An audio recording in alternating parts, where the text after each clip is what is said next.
What is going on, everybody? Good morning and a happy Tuesday goes out to all of you. The DK Show broadcasting from the TDS Sports Talk 105.1 studios this morning.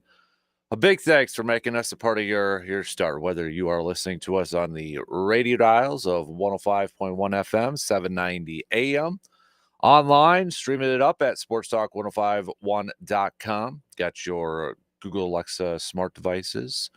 The app, download that Sports Talk app and take us on the go. Also have video streams that are up and rolling right now on Facebook, YouTube, Instagram, Twitter, and Twitch. But a happy Tuesday, everybody. What do we got on a good old game plan for us this morning?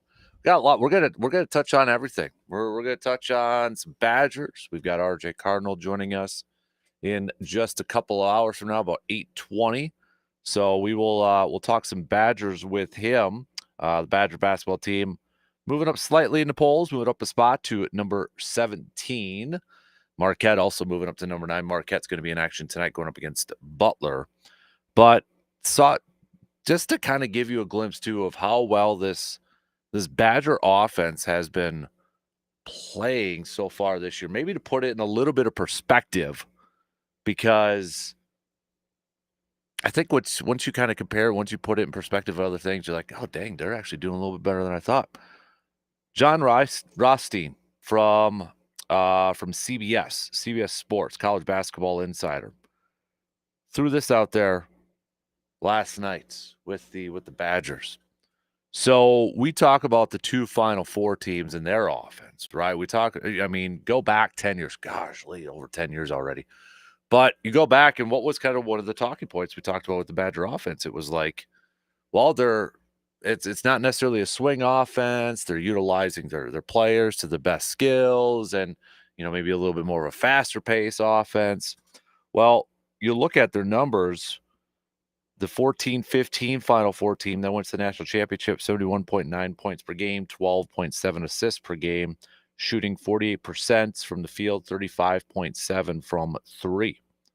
Very similar to the season prior. The only thing, kind of a difference was their field goal percentage was a couple percentage points down. Their points per games were a couple points up. 3-point percentage was a couple percentage points up. So, but the gist is about 72 points per game, 12.5, 12.7 assists per game, shooting about 48% from the field and 35 from three. This year's team, again, putting it in perspective, averaging nearly 10 more points per game, 82.5 points per game, 15.3 assists per game, 47% from the field, and 36% from three. Just to give you a glimpse, if you have not been following this Badger basketball team yet, that's what the offense has been doing so far this season.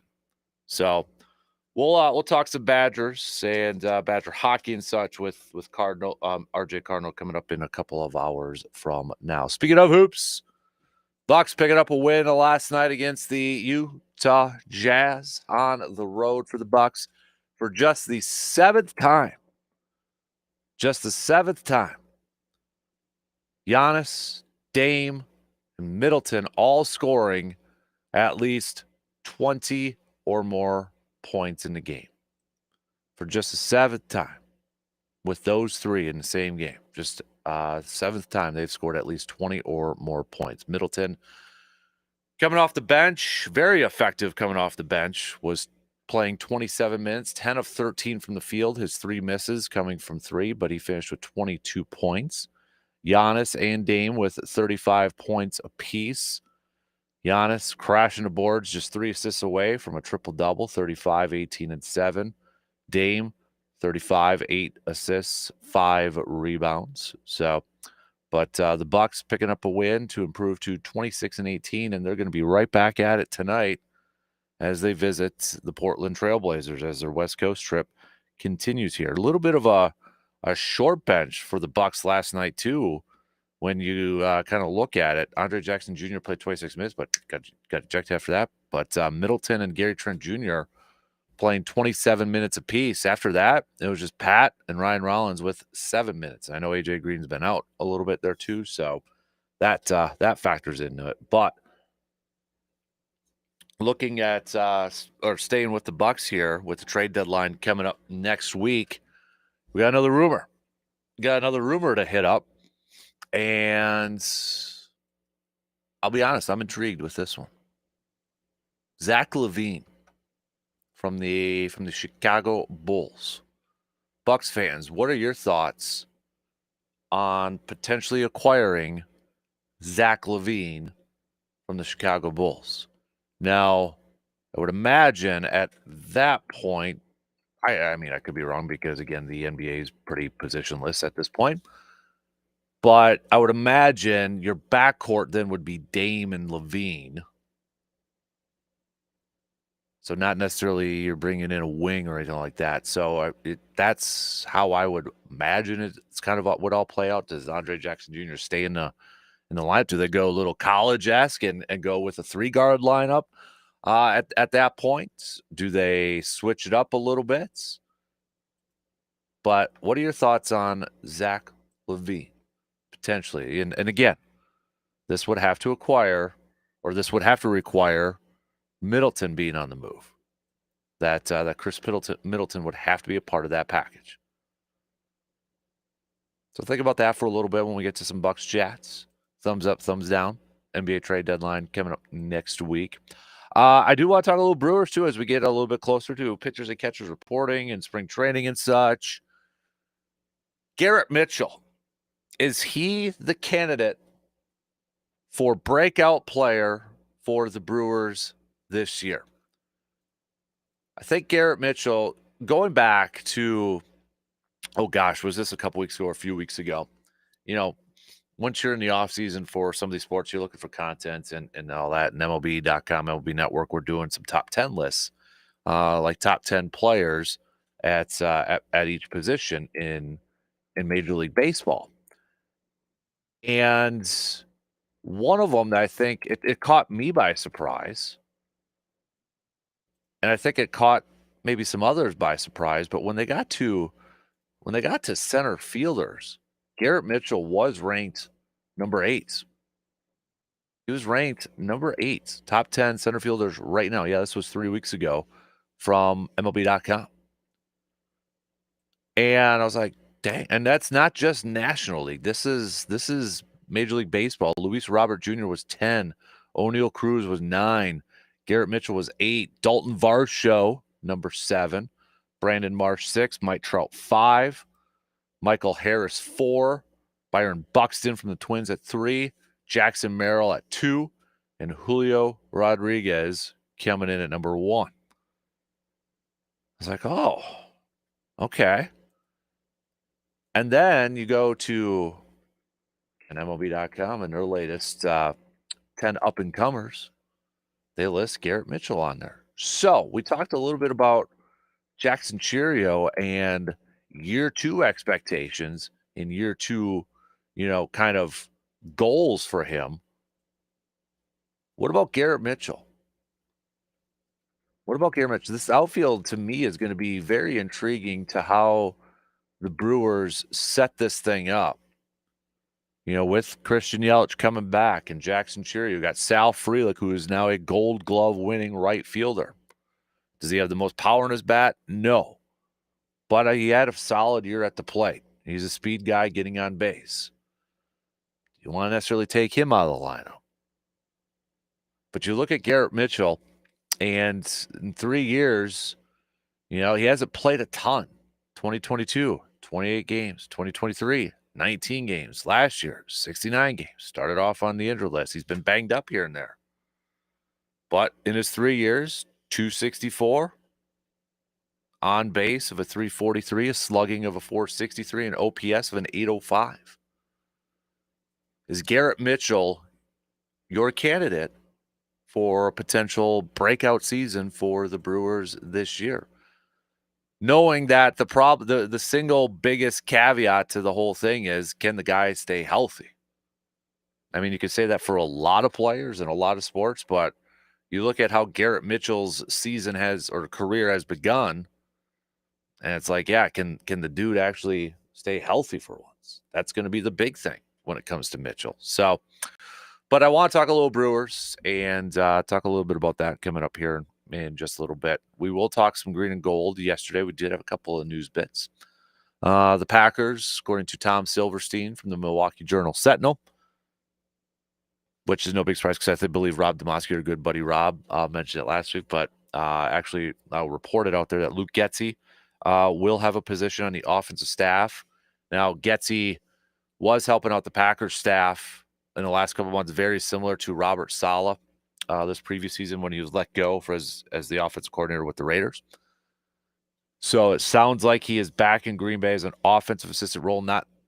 Nothing confirmed on the actual title. Some of it could depend on whether Adam Stenavich leaves. Adam Stenavich was a candidate for the Seahawks offensive coordinator job.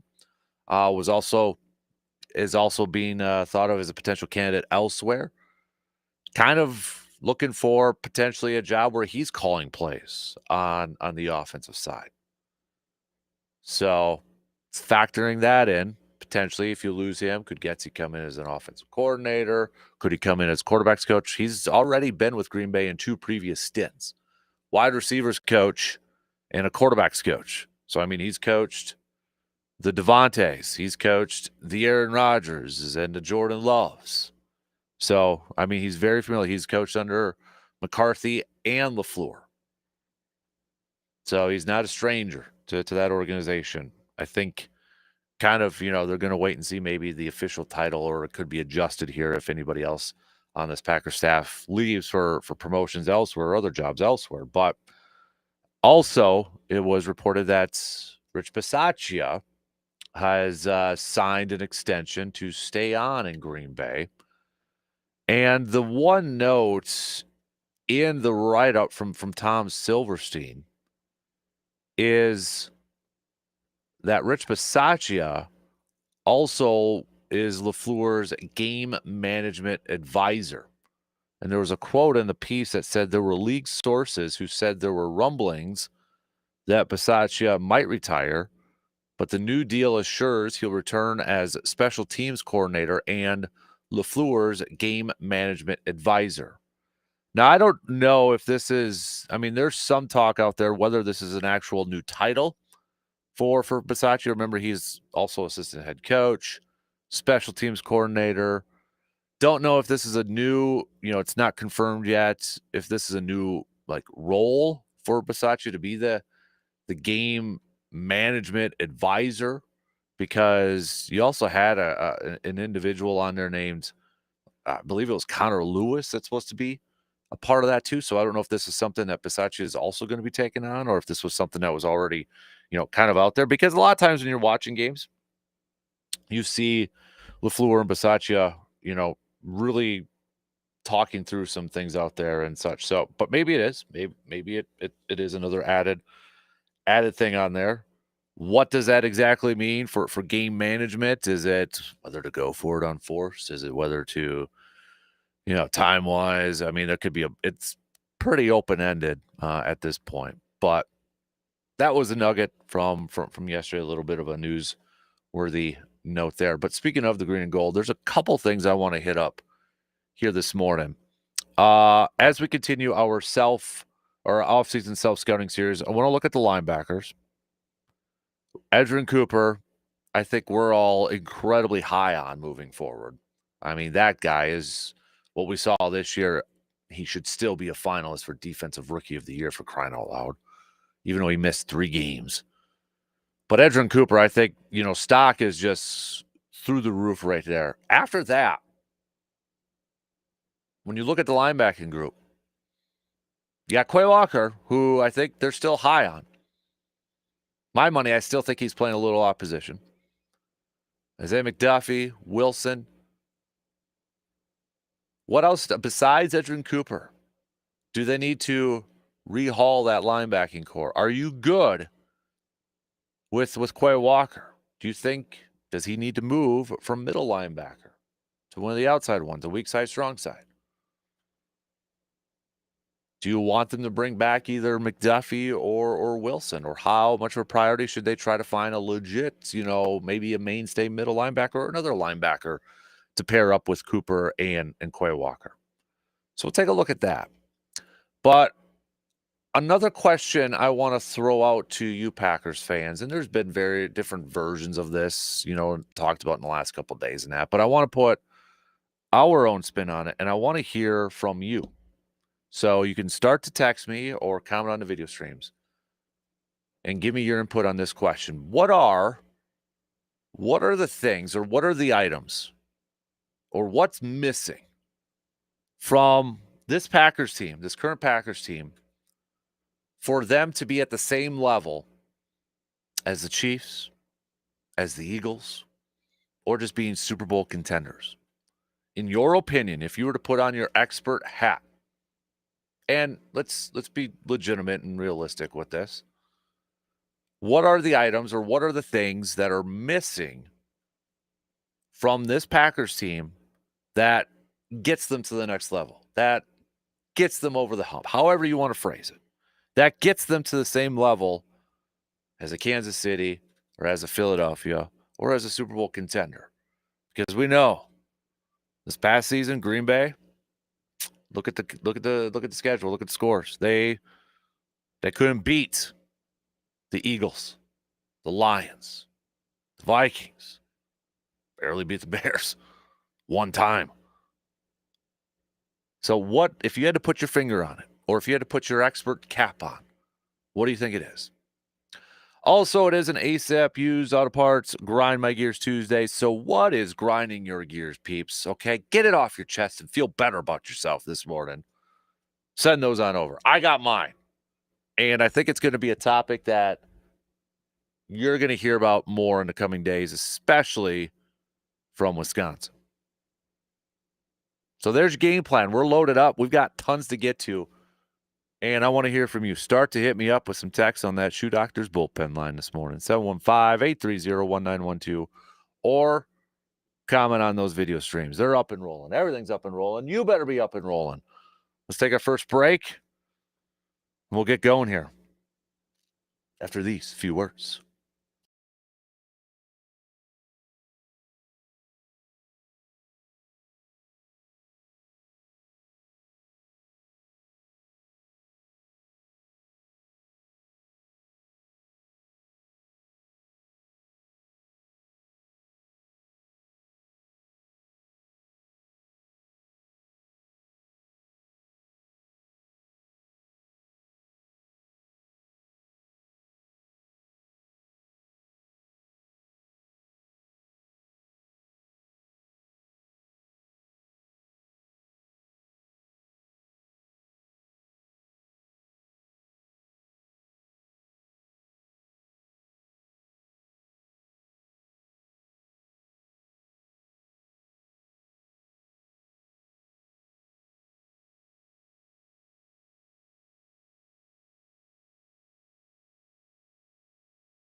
Even though it sounds like it's going to be some good weather coming up here, a little warm, a little mild for this time of year, it's always a good idea to pay attention to our listings of some potential school closings and delays. It's the WEAU 13 News First Alert School Closings, brought to you by Hovlands and ServiceMaster. So always keep that in the back of your mind if we do get some bad weather, some cold weather and such. And while you are checking out our website at sportstalk1051.com and you see that icon up there, that icon with the school closings and the Hovlands and the ServiceMaster logo right there, below it is some Brewers bus trips info courtesy of wiscotrips.com. So they've got a bus going to opening day for Milwaukee, March 31st, going up against the Royals. More details again at sportstalk1051.com or hit up wiscotrips.com for info on that. You've got your game tickets, the Johnsonville party deck, includes food and beverages and a tailgate party for Premier Catering as well. So again, all the details, you can check them out and to purchase your tickets all at wiscotrips.com. Let's by the way, Brandon, I did not watch. I was planning on it. Just didn't get to it last night. I was planning on watching the TGL golf last night with Tiger and Rory. It sounds like it was a pretty good one last night. I'm hoping to catch up and check it out later on tonight or this afternoon, but I did not get a chance to watch it last night. But from what I saw on social media, it looks like it was pretty good last night. It looked like it was pretty good.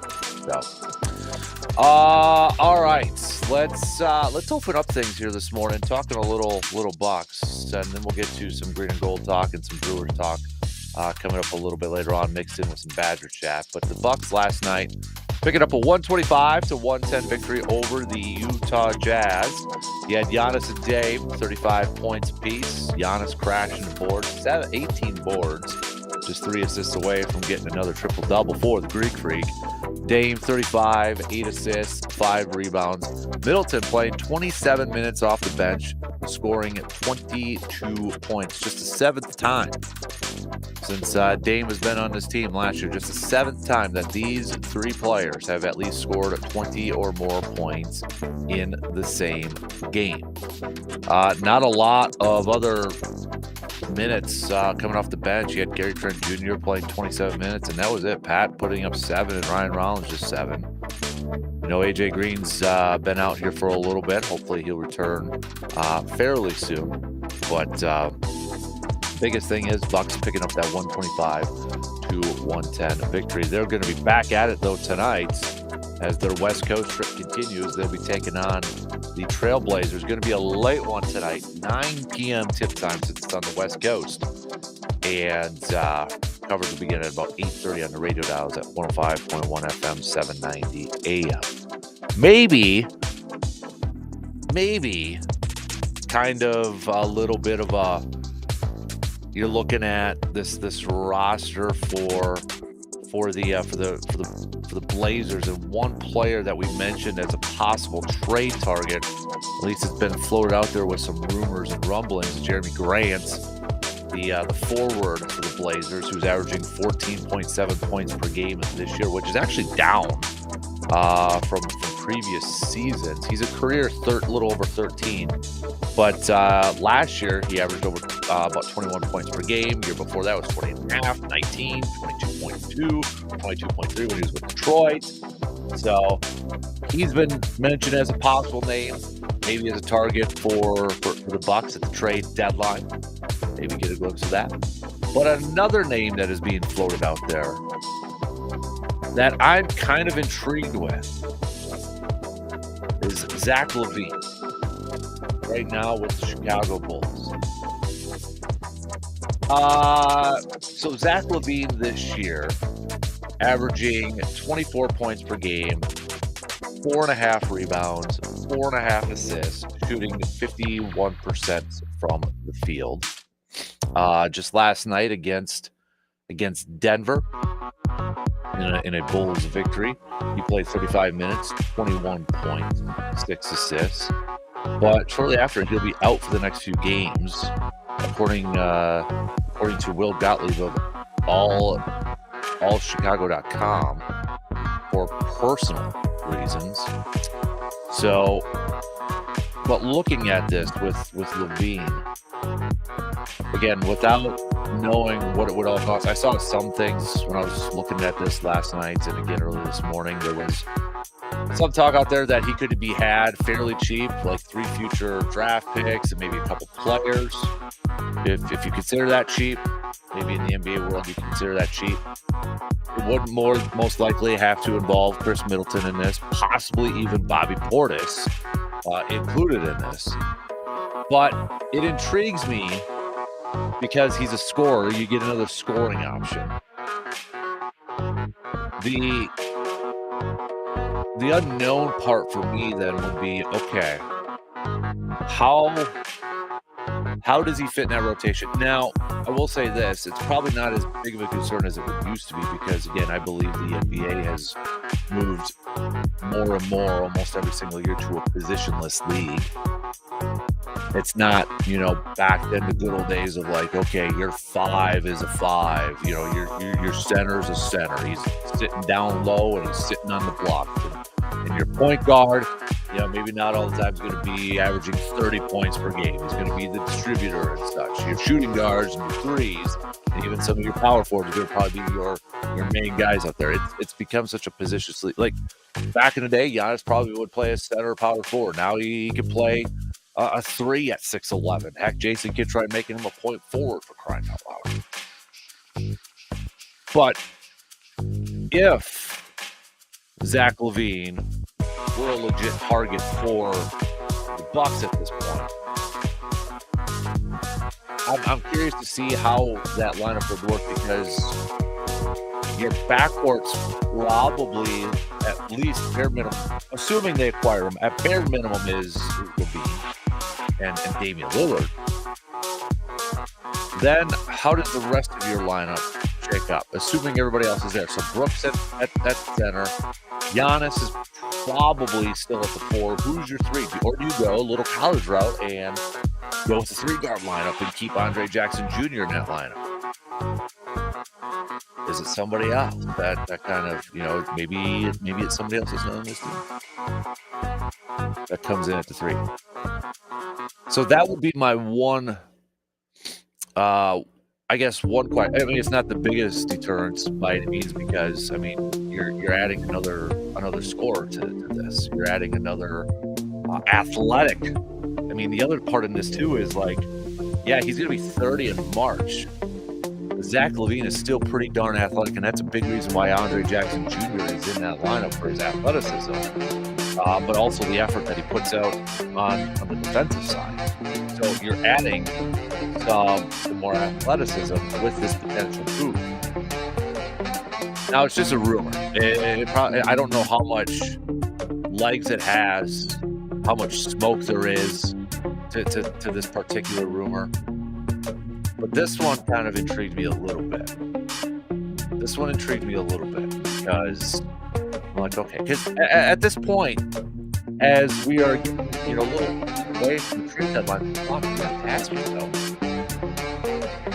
is this Bucks team, can they beat the Knicks, the Celtics, or the Cavs in a playoffs?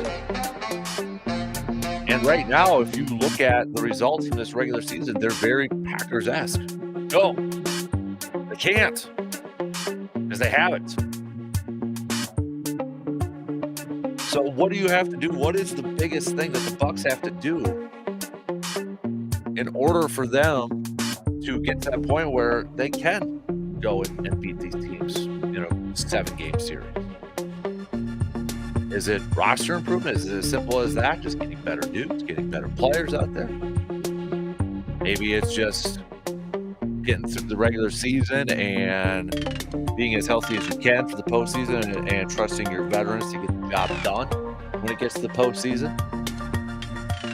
But right now, I don't think this is a Bucks team. If the playoffs started today and this is the current roster, and then, say they get through the first round beating the Pacers or whoever it is, and then they've got either the Knicks or whoever it may be, I would not pick the Bucks to beat the Celtics in a 7-game series. I would not pick them to beat the Cavs in a 7-game series. And I probably wouldn't pick them to beat the Knicks in a 7-game series. So how do you get better? Where do you get better? What needs to be better with this team? Maybe it's some more front court help too.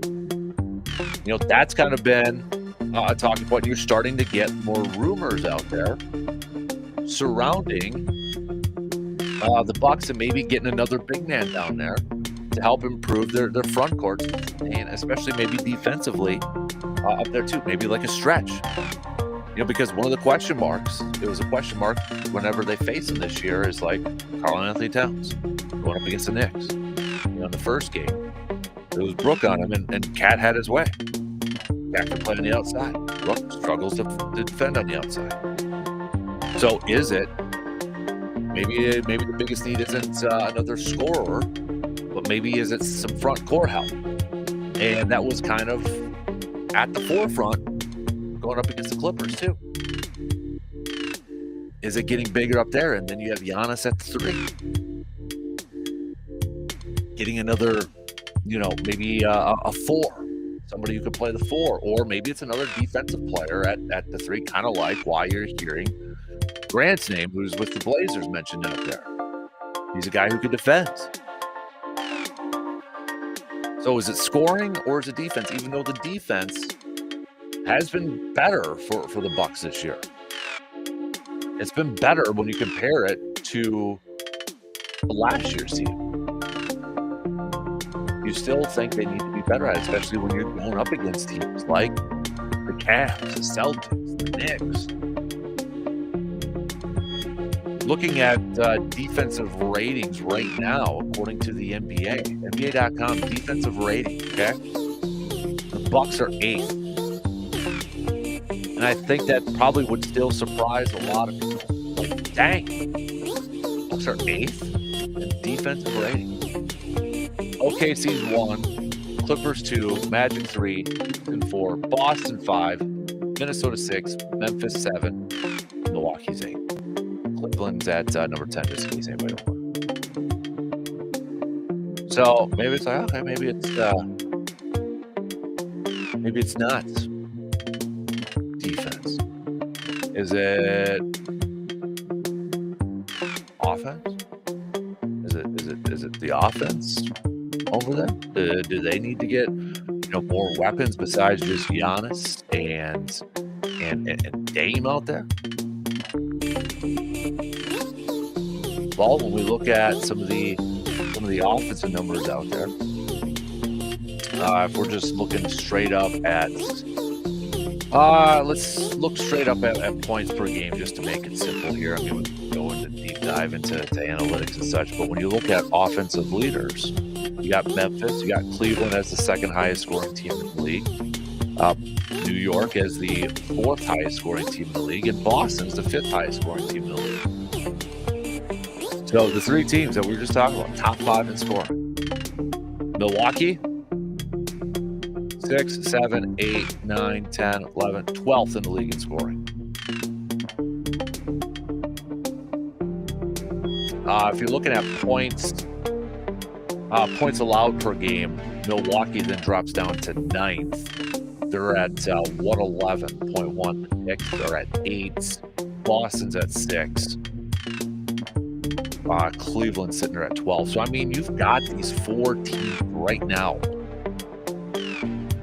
Boston, the Knicks, the Cavs, and the Bucks. When you look at just some of the basic numbers and stats, they're all kind of grouped together here in a lot of cases. Like, outside of maybe points per game offensively, because 3 of the 4 are in the top 5.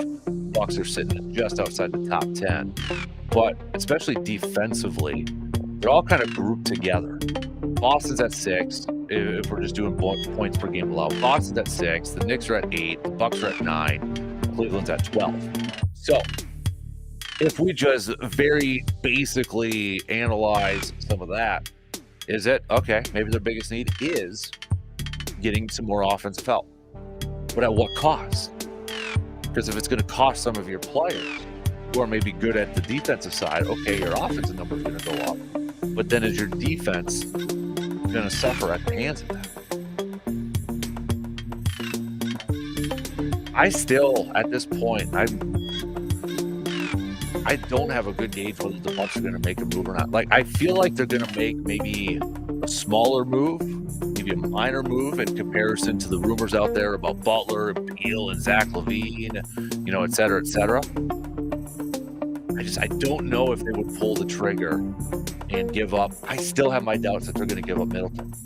I know, was it Windhorst from ESPN said the Bucks were shopping his contract, shopping him as a player, and there's been some interest in him. Maybe I'm still a little gun shy on that because of the whole Giannis thing, with him being his best friend, BFF. So I'm a little bit skeptic of that. But if they can move on and Giannis signs off, then I think it opens the door for a guy like a Zach LaVine. But again, do you want to move on from Middleton and Portis? If it takes Middleton and Portis to bring in a guy like Zach LaVine, are you willing to do that?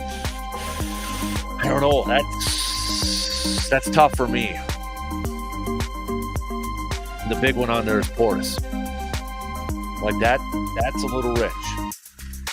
Because then I think your depth is in a big question mark, especially with the front court help. I mean, if front court is a weakness, especially on the defensive side, and you're going to move on from Portis, I'm a little bit more nervous. Could they go straight up, just going best 5 out there, and Giannis plays a little bit of the 5? I guess, but have a little versatility with that. Don't think they would do that. But I'm really curious as we get to that trade deadline next week. Will this Bucs team make a move? Where will they make a move? Where do you think the biggest move is? Is it front court? Is it back court? Is it defense more? Is it scoring more to try to, if you're going to go up against those Celtics or those Cavs or those Knicks, the top 5 scoring teams, need a little bit more offense to keep pace with them. I think that, and the thing is too with Middleton, it's such a wild card. What can you count on? It was great last night. All right, over 20 points. Sweet. 27 minutes coming off the bench. All right, cool. But is that going to be a consistent thing? Can we rely on that? Not only for the rest of the season, but in the postseason too. That's the main thing. If we, and nobody knows that, if we had a crystal ball that says, hey, you're going to get Middleton for the rest of the year, and this is the version you're going to get. 20-some points, maybe, or heck, even 18 points per game. He's going to get you 25 minutes a game. Hey, then I might take that.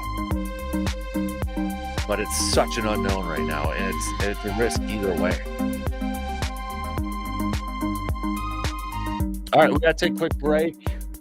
Don't forget to send me your ASAP views on parts. Grind My Gears Tuesday. What's grinding your gears? We're going to get to some football talk. We got some baseball talk, too. I want to talk some Garrett Mitchell. Is he the breakout candidate player for the Brewers this season?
Looking for somewhere to watch the big game coming up on February 9th? You can head on over to the VFW Club 305 on Star Avenue from 4 to 8 p.m. It's their big game party nacho bar. Come on, nacho bar, brats, hot dogs, all you can eat for just $15, plus raffles, games, and giveaways. So you're looking for somewhere to post up and have some food and maybe win some prizes, head on over to the VFW Club 305, again located on Star Avenue. That's 4 p.m. to 8 p.m. Dang, nacho bar and brats and all that, all you can eat for $15. That's a heck of a deal going on over there. All right, we got a few minutes left to the top here. We'll finish up. We're going to talk some green and gold coming up in the next hour because we got a few things over there. But if you're just joining us, we've got a few things I want to throw out there for you for green for the Packers. So, two questions, or actually just kind of one question. But what is the thing, or what are the things, or what are the items that you believe are missing from this Packers team to get them to being at the same level as the Chiefs, as the Eagles, or as a Super Bowl contender? What are the things missing from this team? So we'll hit that up. We'll continue our offseason self-scouting series, taking a look at the linebackers and such as well. Baseball-wise, Garrett Mitchell, do you think he is the breakout candidate for the Brewers this season? It sure seems like, again, the Brewers are going to rely on their youth to get back to the postseason and get back to perhaps winning the division again this year. Garrett Mitchell, I think, is coming in with at least some love from the national peeps out there because, a few weeks ago, MLB.com listed their top 10 center fielders in Major League Baseball. Garrett Mitchell, not just the National League, all across Major League Baseball, Garrett Mitchell was ranked number 8. And now when you go to MLB.com, 10 up-and-comers. They list 10 up-and-comers, and they've got Garrett Mitchell listed up there. Injuries have stalled Mitchell's attempts to cement himself as the Brewers' starting center fielder over the past 2 seasons after missing most of 2023. Mitchell, with a shoulder sublation, Mitchell fractured his left index finger last spring and didn't make his 2024 debut until July 1st. However, he posted impressive numbers after returning from the injured list, recording 8 homers, 11 steals, and a 126 WRC plus over 224 plate appearances, while also providing plus defense in center field. His strong presence helped the crew overcome the loss of Christian Yelich. Yelich is expected to be healthy for opening day, but star shortstop Willie Adams' departure as a free agent has left a gap in the Milwaukee's lineup. Mitchell is one of the young players the Brewers will be counting on to step up as they look to replace Adams' production in 2025. So, yeah, I think they're putting a lot on the shoulders of Garrett Mitchell this year. The biggest thing for Mitchell, as they noted, in his 3 seasons so far, availability. Can he stay healthy? Can the guy stay healthy? It's been a shoulder issue. It's been a fractured left finger. But, I mean, we saw Mitchell last year, too, getting inserted as the 3 hitter, towards the top of the lineup there. So the Brewers like his pop. Matt Murphy likes his pop. And he's displayed that. He's got more pop than Sal Freely. But I think this is going to be a big year for Garrett Mitchell coming up. And it needs to be, I think, a big year for Garrett Mitchell because I really think the Brewers are going to be counting on him quite a bit to help fill that void, the offensive void from Willie Adams.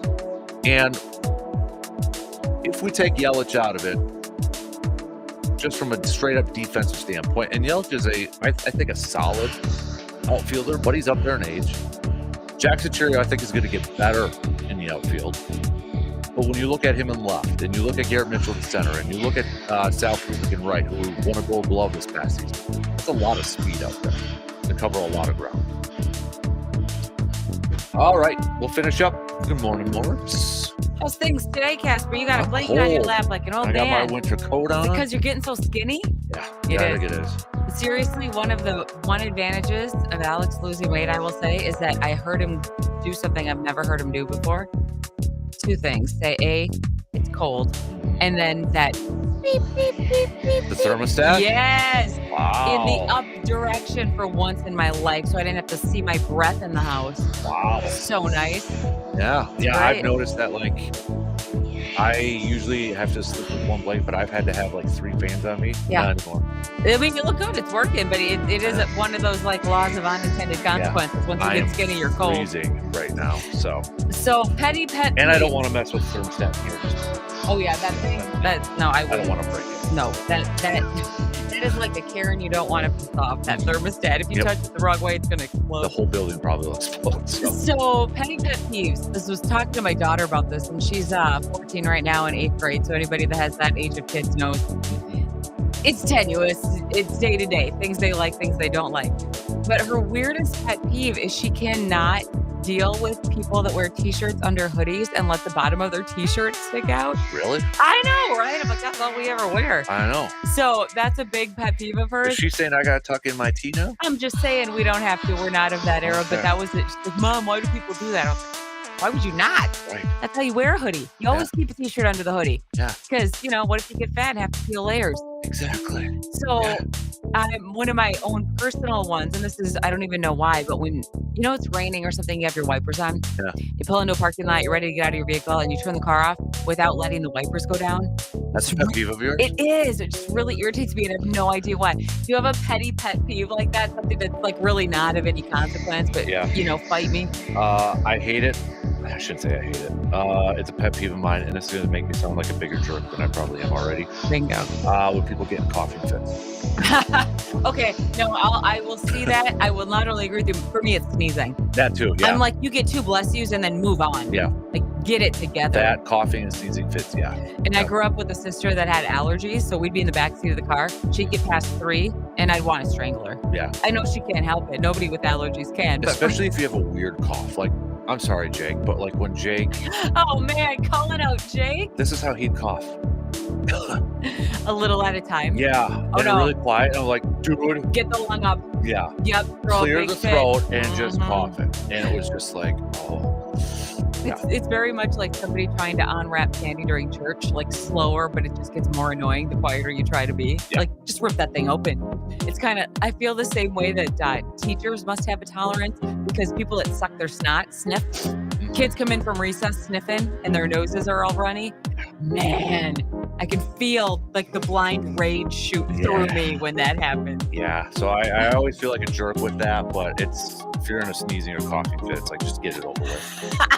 Get it done with. Instead of saying So, bless you, you're like, wrap it up. Yeah. Wrap it up. Thank you. Wrap it up. All right. Thanks, Margs. Anytime. 1 hour in, we got a couple more. We'll be back after these news updates.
The second hour on this Tuesday morning of January 28th. DK Show coming to you from the TDS Sports Talk studios this morning. A big thanks for making us a part of your start here. If you're already up and at it, don't forget to check out the video streams out there. Up on YouTube, Facebook, Twitter, Twitch, Instagram. Also, got your good old radio dials, 105.1 FM, 790 AM.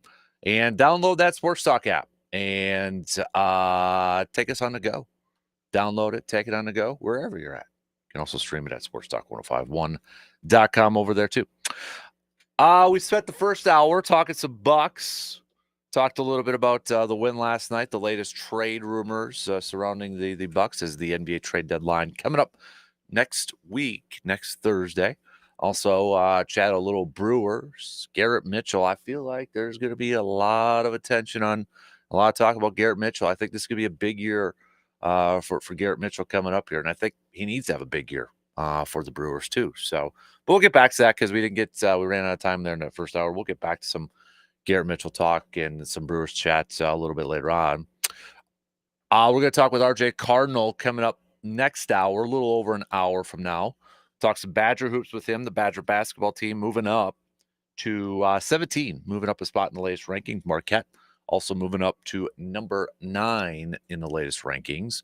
Marquette will be in action tonight going up against Butler. When we look at the latest rankings, we've got Auburn sitting there at 1, Duke 2, Iowa State's at 3, but that probably will change. Who knows? But they lost last night to Arizona. So that Arizona win's got to help out Wisconsin a little bit more, I would think, considering Wisconsin beat them earlier this season. Alabama 4, Florida 5, Houston 6, Michigan State's moved up a spot to number 7, Tennessee 8, and then Marquette 9. Purdue has also moved into the top 10, moving up 1 spot. So we've got 2, right? Yeah, 2. It's going to take me a little bit to get used to these other teams moving into the Big Ten, so I always got to double check. 2 Big Ten teams in the top 10. Then the next highest rated one's going to be Oregon at 16, and then Wisconsin 17. Illinois coming in at 18. And yeah, that's it. Michigan dropped out of the top 20, or they were, Michigan dropped out of the top 25. They'd be about 26 right now. Maryland looks like they'd be 27 with the others receiving votes. So yeah, we'll talk Badger hoops and Badger hockey and all things Badgers with RJ coming up in a little over an hour from now. I want to talk some green and gold for a little bit this morning, as there was a little bit of a news update yesterday. Packers, according to Tom Silverstein, are bringing back Luke Getsy. Now, Luke Getsy had been spending some time with Green Bay at the end of the season after being let go by the Raiders as their offensive coordinator returned to Green Bay, very similar to a Robert Saleh type of role.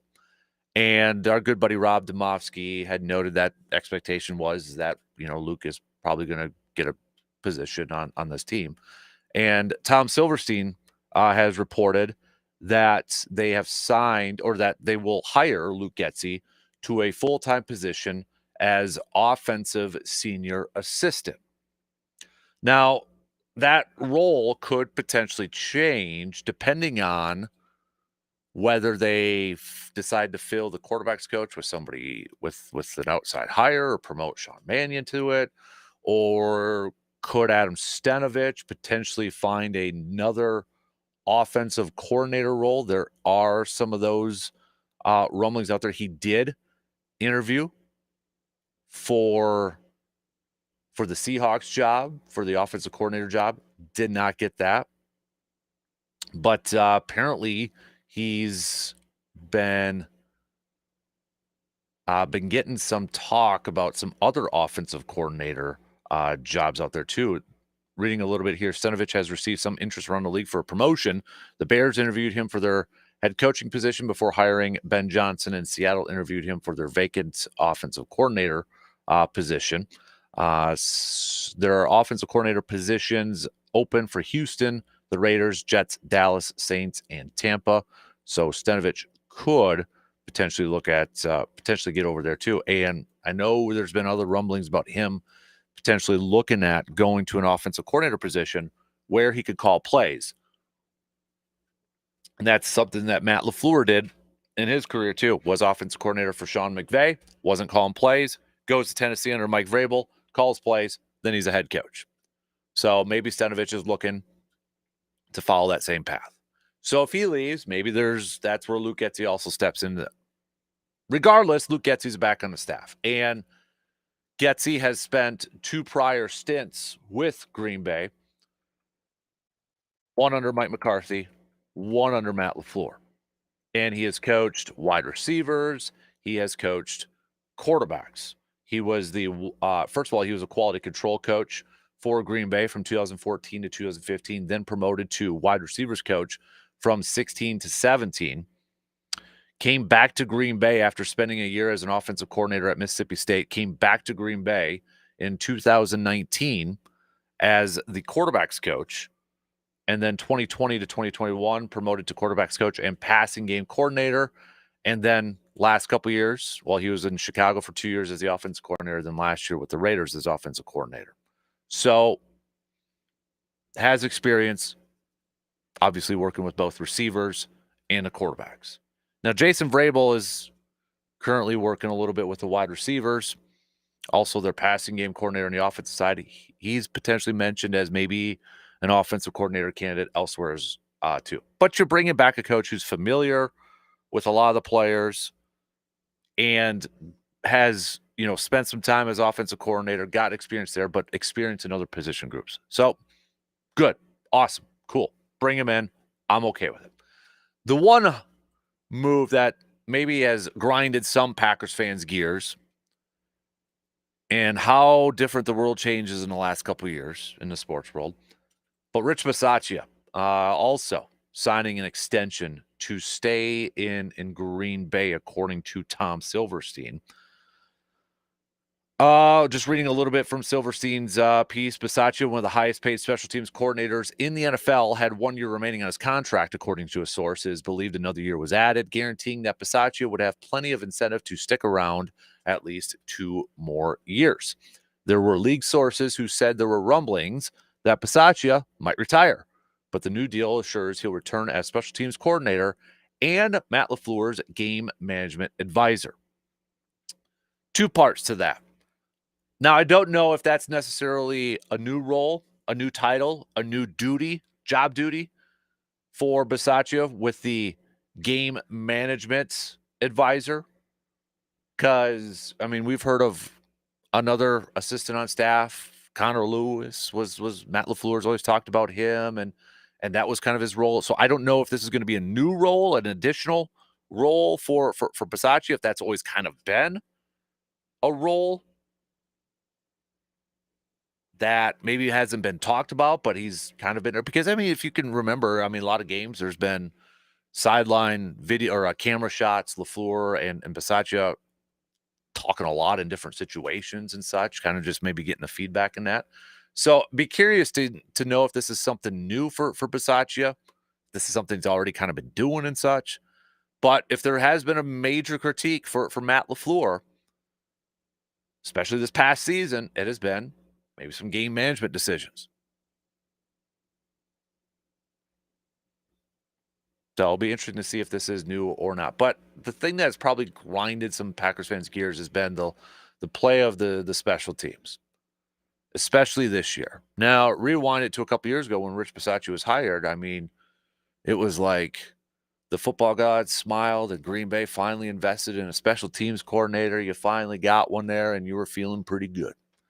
Now, a couple of years later, you have quite a few Packers fans that want to move on, want to get somebody different into this thing. I understand the frustration. I get it.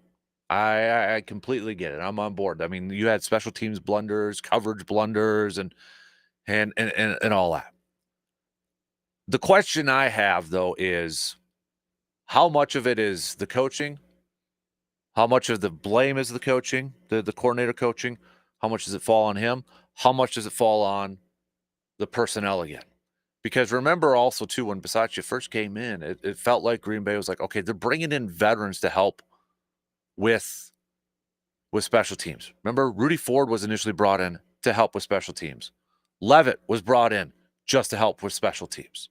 Eric Wilson was originally brought in just to help for special teams. 3 veterans who had spent a lot of time just playing on special teams. Those are moves to help bolster special teams. Levitt got cut, was it last year before? Rudy Ford, not there anymore. Spent more time last year playing safety when that whole rotation. Eric Wilson's been playing more on the defensive side. So you have younger guys playing in a defense or on a special teams role. Again, it's still the coordinator's job. It's still the coach's job to get those guys ready, to get those guys prepared and to play at a high level in special teams. Because whenever we get to training camp in the preseason, what does everybody and their grandmother say about these rookies or these guys, undrafted rookies or late round rookies? What's the best way to make a team? Special teams. Playing on special teams. So even if you're young and inexperienced, you still have to perform on the special teams. So to me, it's going to be curious to see, does Green Bay, we talk about free agency and we talk about going out there and acquiring players, does Goody build depth, but also with the purpose or with the thought in mind of improving special teams coverage units or other areas of the special teams? You know, I think Bisaccia was kind of dealt a hand that was pretty hard to win. And I think, but I will say, I think part of the reason Green Bay, and this is just purely speculative on me, I don't know. You know, you draft Anders Carlson, and I think part of it is like, okay, Bisaccia is familiar with the family, knows Anders. Obviously worked with his brother Daniel Carlson in the Raiders, so there's some familiarity with it. I do think there was something to that with drafting him. And then you're flushing in kickers left and right, and you finally get a veteran in McManus that kind of settled it down. I thought Daniel Whalen was fantastic this year. So for some of the inefficiencies, and I know some advanced numbers point to the fact with some Daniel Whalen punts and all that, but I mean, with the eye test, I think we all saw Daniel Whalen was a pretty darn solid punter this year. So while there were some positives, you got to give, if we're going to blame Bisaccia for all the negatives on special teams, do have to give him a little bit of a tip of the cap with some of the other stuff that were positives. But I look at special teams and I'm like, okay, if Keyshawn is serious about not wanting to return kicks and Green Bay is going to oblige by that, then where is the return? I mean, and I know the returns are kind of rare now with the whole kickoff returns and such, but that's an area you're going to have to address. It's an area you're going to have to address that punt return. You know, do you still want Jaden Reed out there returning punts? Do you want to focus a little bit and save him for the offensive side of things? I think you have to factor that into it. But it definitely is probably it's been grinding some people's gears about the return of Rich Bisaccia. To me, I'll be honest, I'm kind of neutral on it right now. I don't have one, like, I'm not one way or the other, like so adamant one way, like, God, that was an awful decision. How dare this team do this? And I'm not to the other side of like, oh, pumped up, excited. Yes, they're keeping him here and all that. I'm kind of in the middle right now. I'm kind of in neutral here. And part of it is I want to see if they do anything in the offseason to maybe help bolster that. You know, I think it'd be big just to keep those 3 specialists together too. Bring back McManus, have Daniel Whalen, have your long snapper, have those 3, Orzik, have those 3 just continuing to work with each other. So I'm kind of neutral at that point. But I do think kind of maybe like LaFleur. All right, now let's see some improvement in terms of some of the coverage stuff and some of the other inefficiencies out there, especially the stupid penalties on special teams. Just the stupid penalties. And that's, again, where I don't know if that's mostly coming from the youth and inexperience on special teams from those guys. Just stupid penalties on special teams, holding in that. And I get it at times. It's hard. Guy blows by you on a gunner. Yeah, it's maybe just human reaction. It's a reaction to throw your arm out there and grab him a little bit. I understand that, but this is also your job. Okay, it's also your job. So I get it. That maybe is a little bit of the inexperience and the youth coming through, but it still needs to be better. And I honestly think the first person to tell you that it's got to be better is Rich, and it's Matt. It's got to be better. The whole operations got to be better. You can't fly by doing how it overall played out this year. Let's talk some more green and gold. I want to continue our offseason self-scouting series. I want to take a look at the linebackers coming up here. But also, the question I'm throwing out to you Packers fans, and there's been different variations of this that has been thrown out there in the last couple days. But in your opinion, what are the things or what are the items that the Packers have to do, improve on, get better at, however you want to phrase it, to be where the Chiefs are at, to be where the Eagles are at, to be a Super Bowl contender, to take that jump, to clear the hurdle, to quote Goody, compete for world championships? What's holding them back right now? What's the one thing, or what are a couple things, in your opinion, that's holding them back? Hit me up with some text, 715-830-1912. We'll take a quick break, and we'll be back after these quick words.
At Hy-Vee, they're more than just a grocery store. They are your one-stop shop for everything you need, all in one place. From fresh produce and top-quality meats to your favorite snacks and household essentials, they have got you covered. Need a quick dinner solution?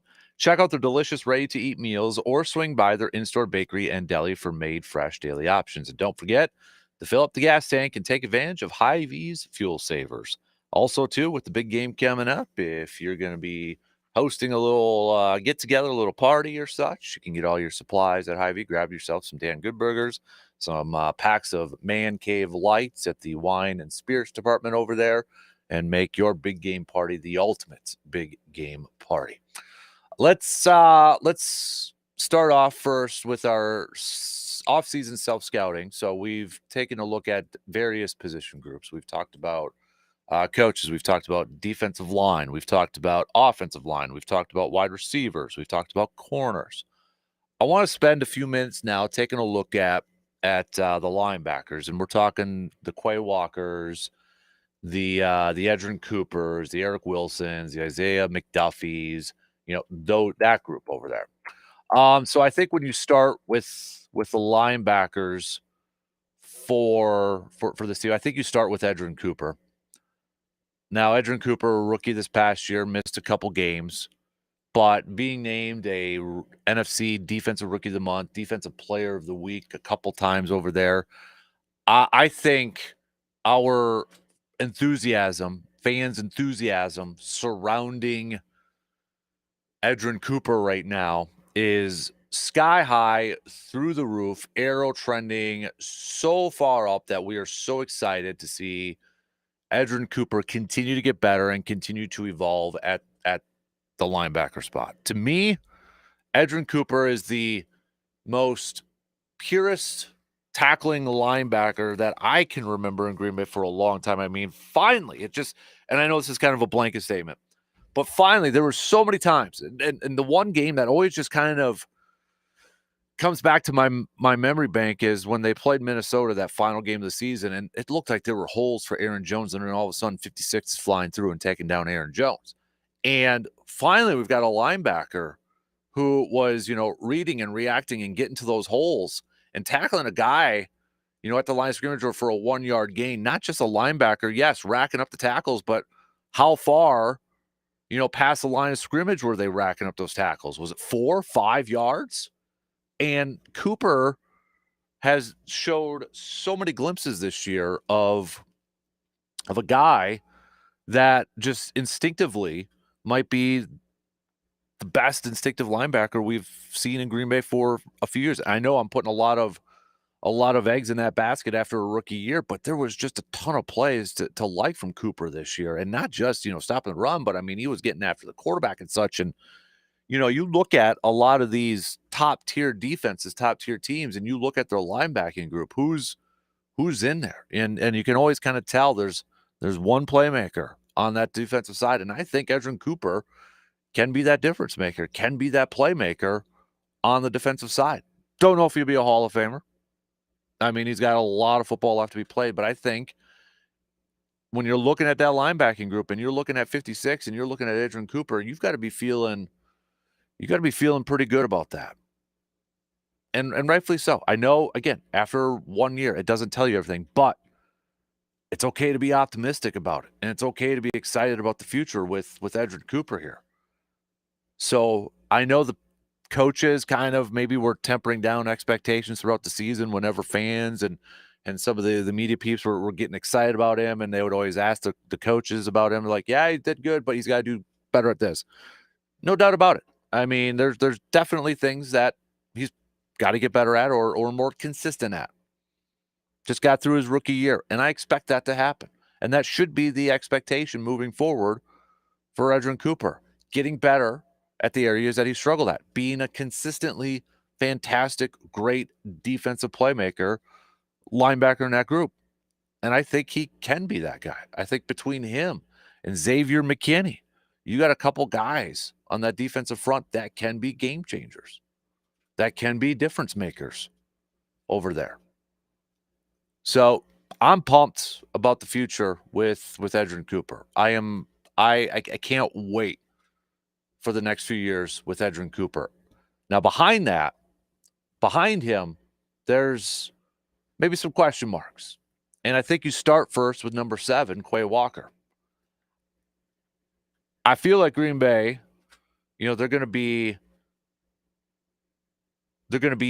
picking up his option and such. Quay Walker, we saw some glimpses of Quay Walker this year. There was the 2-game stretch. Was it? I took down the schedule here. The San Francisco one, and I think it was the Miami one, where it's like, oh, okay. See, that was the Quay we have been waiting for. That was the Quay Walker we have been hoping for. A guy who's hitting a hole and hitting them at the line of scrimmage, making plays in the backfield, sideline to sideline. That was the version we have wanted to see. The issue, after year one, after his rookie year, the biggest issue for Quay Walker was like, stop getting in trouble and stop getting ejected. That hasn't been an issue the last couple weeks or couple years. Now the issue has just been consistency. Where can we get a high, consistent, excellent play from Quay Walker? Because I'll tell you, I'm very intrigued about a combo of Cooper and Quay Walker. I think you have 2 athletically gifted linebackers out there that could cover a lot of space for you, that could do a lot of different things. The only thing I do question is Quay Walker the right man to play middle linebacker? Is he the right guy? Is he better suited to play on the side, a weak side, a strong side? Is that his better role? That's one thing I maybe would like to see different with Quay Walker. And in turn, could that help him be more of a consistently good linebacker? Because we've seen those flashes. We've seen those plays. And I think too many times Quay Walker in his young career has gotten to the point of like, he's thinking too much. I mean, it was the first game against Chicago. There was a play where he could have hit Caleb Jones, went after, but it was like he pulled up for whatever reason. And I think that's at a point where you're starting to think too much. I don't know if he was thinking, okay, I don't want to get flagged, or I don't want to hit him and get flagged, or whatever the case may be. Just reacting, playing and reacting. It's that point where you're so comfortable with your play, you're just going out there and balling. And I think that's been one of the downfalls of Quay Walker, and he's mentioned it before. He's mentioned it a few times, like just getting in that mindset of not overthinking and just playing. And if he were to move from the middle linebacker role, would that help alleviate some of that, where he's not thinking as much, doesn't have that responsibility? I want to get the best out of Quay Walker. Whether that's at strong side, that's at weak side, or middle, wherever. I want the best version of Quay Walker out there. Because if we get the best version of Quay Walker and the best version of Edgerrin Cooper, and they're out on that field together, you can cover a lot of space. You can do a lot of things on the defensive side. You can get very creative. After that, then it's kind of a big question mark. Now, Isaiah McDuffie and Eric Wilson, they had their moments this year. There were games, there were plays that were like, oh yeah. And throughout the season, we talked about Eric Wilson needs to play more. Isaiah McDuffie deserves more snaps. Again, it was a consistency thing when it came to those guys. But I do think Green Bay needs to look at, okay, can we still get better at this spot? Can we improve in that third spot? And I know a lot of the base defenses now are nickel, where you're taking away a linebacker.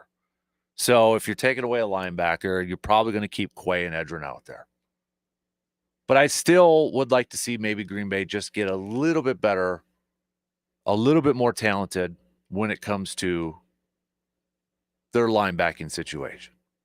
And if you go with a straight base, 3 linebackers, I'd like them to get a little bit better, upgrade over an Isaiah McDuffie, and upgrade over an Eric Wilson. The question is how much of a priority do they feel like that is for this team? That's the big question.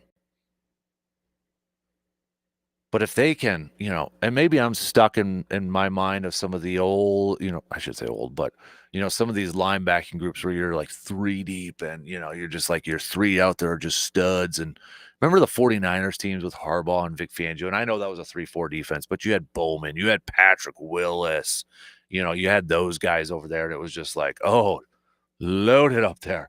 You ain't running the football on them. But when you look at, if it's straight up base, you got Quay, you got Edrin Cooper, you got Isaiah McDuffie. I know Hopper was a draft pick last year. I don't know if he could transition into a role somewhere on there, but boy, I'd sure like maybe a little bit more of an upgrade and pairing up another linebacker with Cooper and with Quay Walker. I'd like to see it. Maybe Cooper goes to middle linebacker. I know he played that a little bit here too. Maybe he's got the instinctives to play that middle linebacker. I mean, the dude surely showcased that with some of his reads that he potentially could have that possibility. The biggest thing for him, the biggest adjustment is going to be being the signal caller, being the guy with the green dot on the back of his helmet.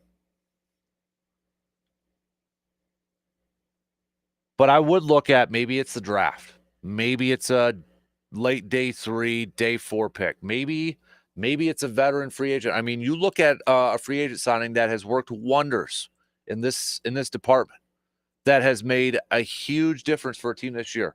Look no further than the Philadelphia Eagles and them signing former Badger Zach Bond, where he was in New Orleans, and New Orleans kind of just kept him as a special teams player. He goes over to Philadelphia, gets a shot, becomes like an all-pro linebacker, and becomes a focal part of that defense. So it is possible to go out there and maybe find one of those guys free agency. A guy that has spent a couple years in the league, maybe hasn't gotten his chance to be a starter on the defensive side. But maybe there is that possibility. I'm looking at some of the free agent linebackers that potentially could fill that role. I mean, Bobby Wagner's up there in age. Devondre Campbell, no. No, thank you. Looking at some of the maybe inside linebackers. Levante Davis up there in age, though, too. But you've got Eric Kendricks is up there in age. Oh, man, Denzel Perriman's already almost 33. Devin Bush is out there, but Chris Barnes, bring him. Oren Burke, I mean, for crying out loud, Oren Burks is filling in nicely for the Eagles right now. Former Packer over there, too. But maybe there is a guy out there. Maybe there's a guy that deserves a shot to be a starter, and you can get that Zach Bond effect like the Eagles have gotten this year. Now, I don't want to go through the whole list over here, but there's some options. Jack Cochran, that might be an interesting one over there with he's a restricted free agent. Never mind. So, but no, to kind of wrap it up, I wouldn't mind. Yeah, Zach Bond's a free agent too. They only signed him for 1 year, but I got to imagine they're going to give him a big deal after this. That'd be too cool. That'd be too perfect. I wouldn't be opposed for Green Bay to find another linebacker to pair up with Walker and Cooper. In the terms of priority of the list of where that's at, it's probably, if I had to rank them, 5th. I mean, we've already touched on the top 4. But yeah, I would like another linebacker. Depth, but also maybe another starter, a base starter to pair up with Cooper and Cooper and Walker. But what does Green Bay have to do? What are the things that are holding them back? What are the issues? What's keeping this team, in your opinion, from being the Eagles, from being the Chiefs, from being a Super Bowl contender, from competing for championships, as Goody says? What are your thoughts? We'll hit that up. There we go. We'll hit that up coming up after our break. And don't forget to send me your not keys to victory. See, I'm in a football mode. Grind my gears. What's grinding your gears this morning? All right. We'll be back here in just a couple minutes.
When it comes to fresh, quality meats, nobody does it better than Mike's Star Market. From hand-cut steaks and juicy burgers to premium brats and snack sticks, they have everything you need to make your next meal unforgettable. And don't forget, hunters, they are your go-to place to drop off your game to get your meat processed. So stop by and give Mike Star Market a visit, 2238 Heimstead Road in Eau Claire. The entire staff there, including Mike, Sarah, will greet you with the hi and help you answer any questions you may have. Don't forget to check out their full lineup of some freeze-dried candy. And with the big game coming up here too, you want to get smokers going, want to get the grills going, hey, head on over to Mike's and pick up some meat and put it on the grill and put them on the smoker over there and make it the ultimate big game party coming up next weekend. All right. I like saying next weekend. Makes it sound quicker. Wrapping up the second hour. Let's chat a little bit more about the green and gold. Finish it up here.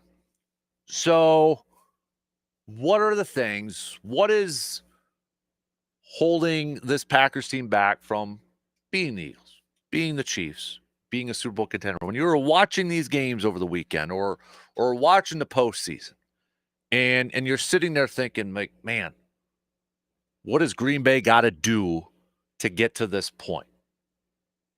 To get over that hump, to just not being satisfied with getting to the postseason, but winning in the postseason and getting to the dance, the big dance. Not just the big dance competition, but getting to the finals. What do they got to do? I think the big one for me is, and it was something that I think plagued this team in the regular season, but your star players or your main players, however you want to phrase it, your high price players, they got to play at that level. They got to play at a high level. You look at some of these teams that have advanced, whether it's the Eagles or Chiefs, or heck, even the Commanders at a certain, up until the NFC Championship game, or the Bills and such. How do they get to those situations? Their players, their main players, their top players played like top players. Saquon Barkley is the perfect example of this for the Eagles. Dude is an MVP candidate. He is their top player. He played like it. We talked about Zach Bond for the season he has had. He has been playing like it. Chiefs, I mean, yes, and I know it's not fair to compare Patrick Mahomes to a Jordan Love and such, but their top players performing at a high level, and the margin of error when you get to the postseason is so incredibly small. One mistake. It's like Al Pacino in the movie Any Given Sunday when he's doing the inch by inch speech. 1 second too fast or too slow, you don't quite catch it. 1 inch too short, you don't quite make it.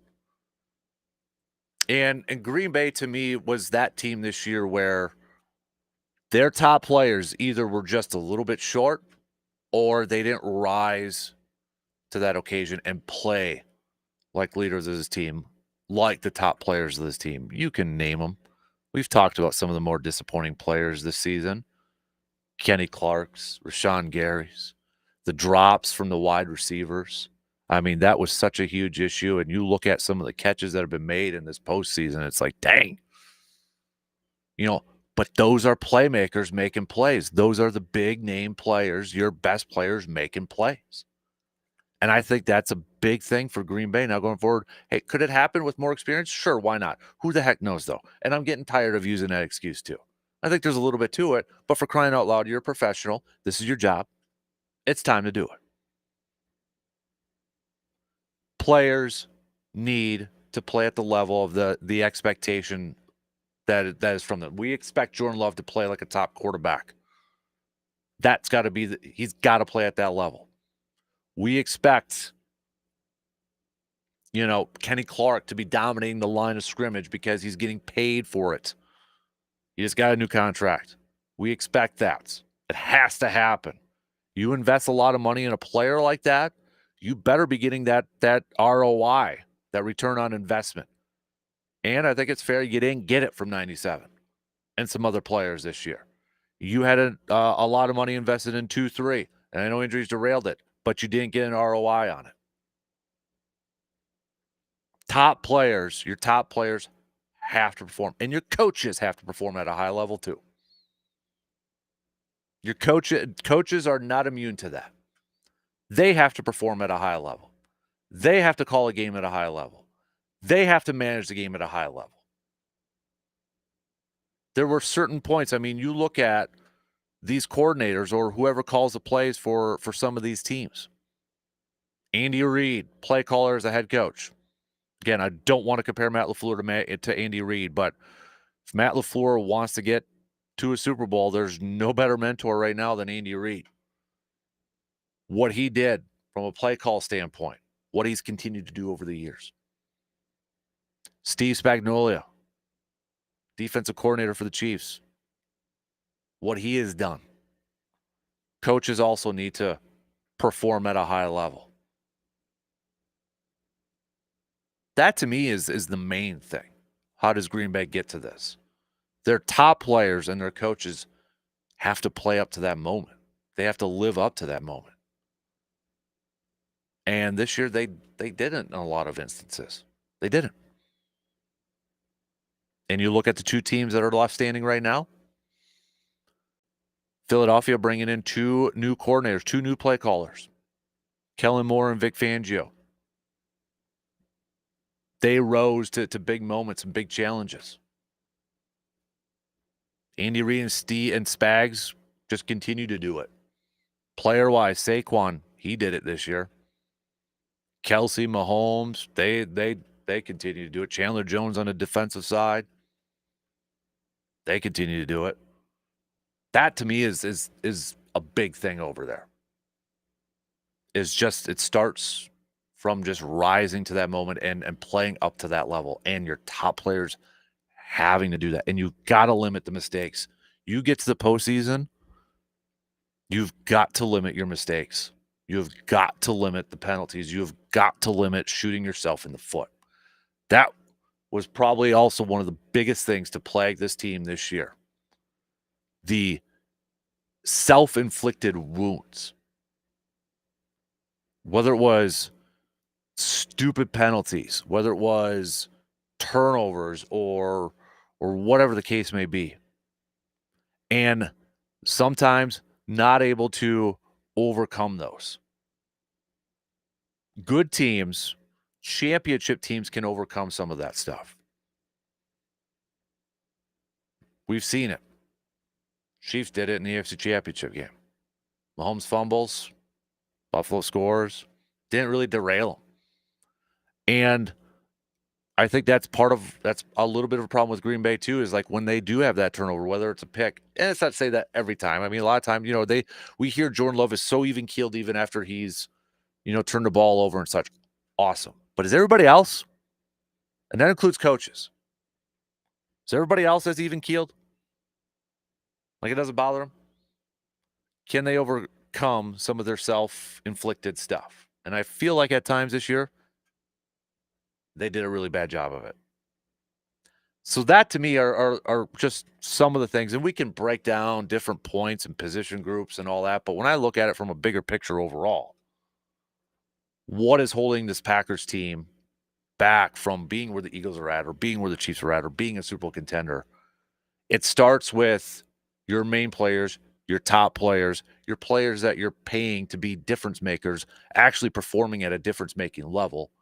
Your coaches coaching at a high level and limiting mistakes.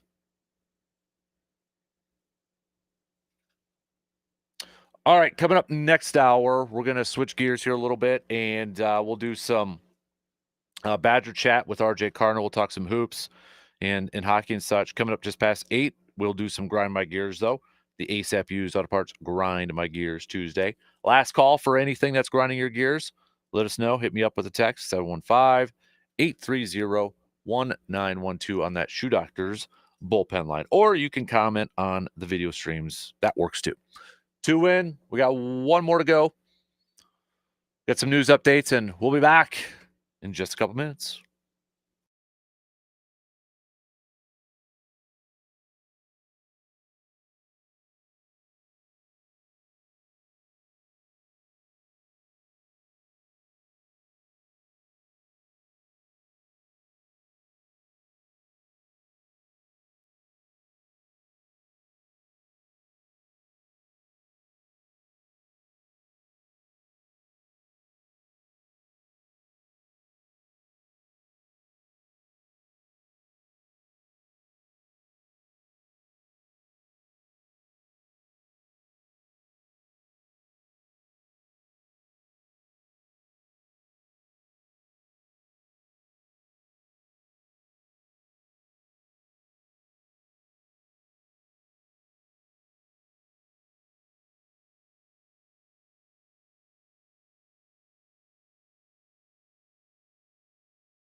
Final hour kicking off on this Tuesday morning. A big thanks for tuning in, wherever you're tuning in on this fine January 28th. Coming up in about 15 minutes or so, we'll catch up with RJ Cardinal.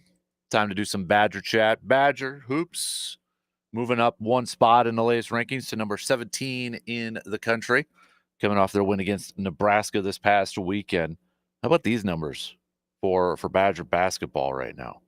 Offensively, okay, offensively. This is from John Rothstein, CBS Sports College Basketball Insider. Wisconsin's offense this season, 82.5 points per game, 15.3 assists per game, 47.2 percent shooting from the field, 36.2% from three. Let's put that in perspective. What does that mean? Let's compare it to the Final Four team that went to the national championship. That team scored 71.9 points per game. So you're talking about almost a little over 10 points per difference right now. That team had 12.7 assists per game. This team, almost 3 more. Field goal percentage, similar. 48% for that Final Four team, 47.2 this year. 3-point shooting team for the 14-15 team, 35.7. Again, similar, 36.2 for this year. That just puts it in perspective how well this offense is playing. And I think it kind of gets maybe overlooked or not paid attention to as much, because maybe we don't have the Sam Deckers, the Frank Kaminsky's, the Nigel Hayeses, the Bronson Koenig, those type of players, Josh Gossers. We don't have those type of players, or at least we don't think. Or at least they had the attention. But, I mean, John Tonje, John Blackwell, for crying out loud. This is a team that's been scoring a lot. And a lot of it, I think, you got to give credit to Kirk Penny with what he's been doing with the offensive side for this Badger basketball team. But we'll talk more about that with RJ coming up in, about 12 minutes or so. It's an ASAP Used Auto Parts Grind My Gears Tuesday. What's grinding your gears? I'll tell you what's grinding my gears. And I've gone back and forth on this, so I'll be honest with you. It's not a full-on grinding my gears where it's like, okay, it's ruining the clutch and all that stuff. But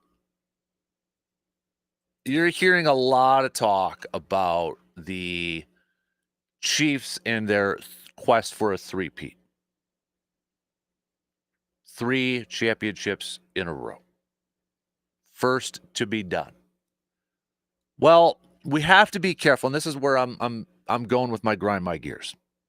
We have to be careful in the terminology. If you want to say 3 straight Super Bowls, a three-peat of Super Bowls, fine. But if you want to say 3 championships in a row, you're mistaken. Because then you don't know a little green and gold history. And I don't want to hear the whole, well, that was pre-Super Bowl era, doesn't count, blah, blah, blah. Bull.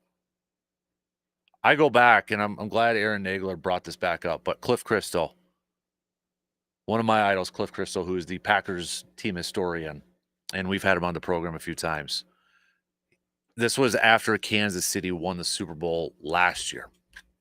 And he wrote a piece, and he went long and talked about, the three-peat for the Packers and such, and for potentially at that point the Chiefs going for it, which they are now going for it. But there was one line from Cliff's, because of the Q&A, you can send Cliff questions, history questions, he answers them. There's one line, and this was back in 24, early parts of 2024. That's why I think we as an organization, and maybe you as fans, he's talking to you Packers fans, talking to us Packers fans, need to start reminding the sports world of what is the Packers' greatest pride and joy. 13 NFL championships, the most in league history, twice being three-peat champs, the only franchise ever to do so, and 5 titles in 7 years, the only franchise to win that many in a decade. I get it. Some people are going to say that's championships compared to Super Bowls, blah, blah, blah, blah. But they still factor in. So that's why when you start to hear the national media say the first three-peat for a championship, just like pause the brakes a little bit. Green Bay did it twice. They three-peated twice for championships. Now, if it's maybe a play on words, but if they say three-peat for a Super Bowl, okay, fine. But don't call out anybody that just kind of gets lazy and says a three-peat for a championship. No. Green Bay did it twice. In fact, when you look at Green Bay's Super Bowl, is it Super Bowl II ring? Yeah, the second Super Bowl ring. They've got 3 diamonds in there. The 3 diamonds represent the three-peat. Super Bowl I, Super Bowl II, and the NFL championship the year prior. And you listen to those former players, Kramer, other players. You just look them up. I know, we're kind of running out of those players right now, but you look at some of their old time interviews and quotes, and they talk about that Super Bowl II wanting to get a three-peat for Coach Lombardi. That three-peat. So when we say Chiefs going for the first three-peat, correct, Packers fans, correct some of those people and say, technically it's the first three-peat for a Super Bowl, not a first three-peat for a championship. Green Bay's already did that. Green Bay already did that twice. That's just your little nugget out there, a little call to action thanks to our good buddy Cliff Crystal. It's a really so this was this was March of 2024. Somebody, it was Pat from Colorado Springs had emailed Cliff a question. It said the NFL, through NFL research, is starting the potential Chiefs three-peat NFL championship hype for the 2024 season. So this was last year. We're at that point now. The Lombardi Packers did this, of course, winning the NFL championship 65, 66, and 67. Unfortunately, there wasn't a Super Bowl to finish the 65 season. A number of teams have had a chance to three-peat in the past and were not able to win a third straight NFL championship. So there's a long road ahead for the Chiefs in 2024 season. But they're there, so they got that chance. If the Chiefs do win a third straight NFL championship, would it be fair to bump what the Packers accomplished in the 60s down a notch because there was no Super Bowl after the 65 season? This was a question to Cliff Crystal. Cliff said, no, it would not be fair. More importantly, it would show an ignorance of NFL history for anyone not to mention the Packers twice winning 3 straight NFL championships. They did it under Curly Lambeau from 29 to 31, and again under Vince Lombardi, as you referenced, from 65 to 67. However, I anticipate that if the Chiefs win the Super Bowl, they'll widely be hailed among the national media as the first three-peat champs. In fact, it has already started. And again, that was earlier this season. I get it's your own personal preference on how you want to view it and such, but I view it as Green Bay's already done a three-peat for a championship. I also thought it was interesting just to kind of skim through because it was a long answer. Cliff said, I'd also like to see our organization treat our first 9 championship teams the same way as our 4 Super Bowl champions. We do on the Lambeau facade, and it was done in the reconstruction of the Packers Hall of Fame, but there are other places it could be done too. For example, we do a nice job of touting it all in the postseason section of our media guide with a page titled 13-time World Champions and a general summary of those 13 championship seasons. But then comes a page or two devoted to each of our 5 Super Bowl appearances, including the loss in Super Bowl 32. Later, there are 17 pages of briefer summaries on all of the other postseason games. Again, on my wish list, we pull out our first 6 NFL championship games and treat them more like our Super Bowl wins and certainly give them better treatment than the loss of Super Bowl 32. The information is available, and it would show readers that we at least treat all of our championship teams equally. What do you think? Do you agree with Cliff that the Packers organization themselves should treat the 9 previous championships, the 9 previous championship winning teams, at the same level as the Super Bowl teams? he followed up with another question. I suppose there's maybe, and this was his answer, I suppose there's maybe an assumption that it's more difficult to win in the NFL now than it was before 66. But he says, I wouldn't necessarily agree. Lambeau won his first 3 titles based on the regular season standings in what was a 12-team league in 1929, 11 in 1930, and 10 in 1931. When the Packers won the first Super Bowl, there were 24 teams, 15 in the NFL and 9 in the AFL. If winning the 2023 NFL championship had been based on best record during the season, the Ravens would have been winners, followed by Dallas, Detroit, and San Francisco. Of the last 22 Super Bowl champs, since the NFL went to 8 4-team divisions, only 2, New England in 03 and 16, would have been crowned league champions. There were no second chances prior to the Super Bowl era. When Lombardi won his first 4 titles, the Packers had to capture a 7-team conference over 14 games and then win a championship over the other conference winner. Yes, there were fewer teams in the 60s, but that might have translated into better and deeper rosters. It's an interesting debate. It's definitely an interesting back and forth. Something that maybe we should do a deep dive in the offseason. I like that. All right, tell you what, let's take a quick break. And coming up in a few minutes, we'll switch over to some Badger chat. Lots to get to here. I want to talk some Badger hoops. I want to talk some Badger hockey and all that good stuff. So quick break, and we'll have RJ Cardinal coming up in just a few minutes.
Cute name. Go to Auto Value. Could there be a better name?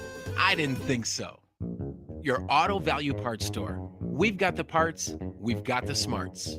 Drivers who switch and save with Progressive could save hundreds. With that kind of money, you could go big time on a fancy water bottle with ultra titanium alloy metal. You're not sure why you need all that. I mean, it just holds water, but you're getting it anyway. Because if you're hiking near an active volcano and you accidentally drop the bottle into molten lava, your water will still be icy cold. Switch to Progressive and you could save big time for water bottles. Progressive Casualty Insurance Company and affiliates, not available in all states. Potential savings will vary. When you're hiring, have you ever felt like you're missing out on meeting truly great candidates for your roles? It seems impossible to find them, but they have to be out there somewhere, right? Well, they're not hard to find when you know where to go, and that place is ZipRecruiter. And right now, you can try ZipRecruiter for free at ZipRecruiter.com/free. ZipRecruiter helps 10 million people with their job search every day. And because these people are actively looking for jobs just like yours, it's easy to find the right person right away. In fact, 4 out of 5 employers who post on ZipRecruiter get a quality candidate within the first day. But if you're not using ZipRecruiter, you're missing out. So see what it's like when the impossible is easy. When you go to ZipRecruiter.com/free right now to try ZipRecruiter for free. Once again, that's ZipRecruiter.com/free. ZipRecruiter.com/free. Never miss out on great candidates with ZipRecruiter. America is kept safe because the Army National Guard responds, protects, and supports our nation when it needs them most. The Army National Guard responds to disasters such as wildfires and floods. They protect us with missile defense, cybersecurity, and civilian support teams for chemical, biological, and radiological hazards. Be there for your community and your country. Visit NationalGuard.com to learn more about part-time service. Sponsored by the Wisconsin Army National Guard. Aired by the Wisconsin Broadcasters Association and this station. Hey, nice job, Pete. I like those clean lines. Fellas, do we have anyone that can get to Greenport today? At Corey's Landscaping, the staffing plan is in the weeds. Anthony, we need that leaf blower over here. 3 more new customer requests just came in. Who wants to work some overtime? He needs to dig up quality landscapers and fast. I need Indeed. Indeed you do. When you sponsor a job on Indeed, it's easier for talented candidates to find it, which makes it easier for you to hire them. Visit Indeed.com/credit and get $75 towards your first sponsored job. Terms and conditions apply. Stand by as we continue our dig for the truth and the toy at the bottom of the cereal box. Oh, got it. The Dan Casper Show.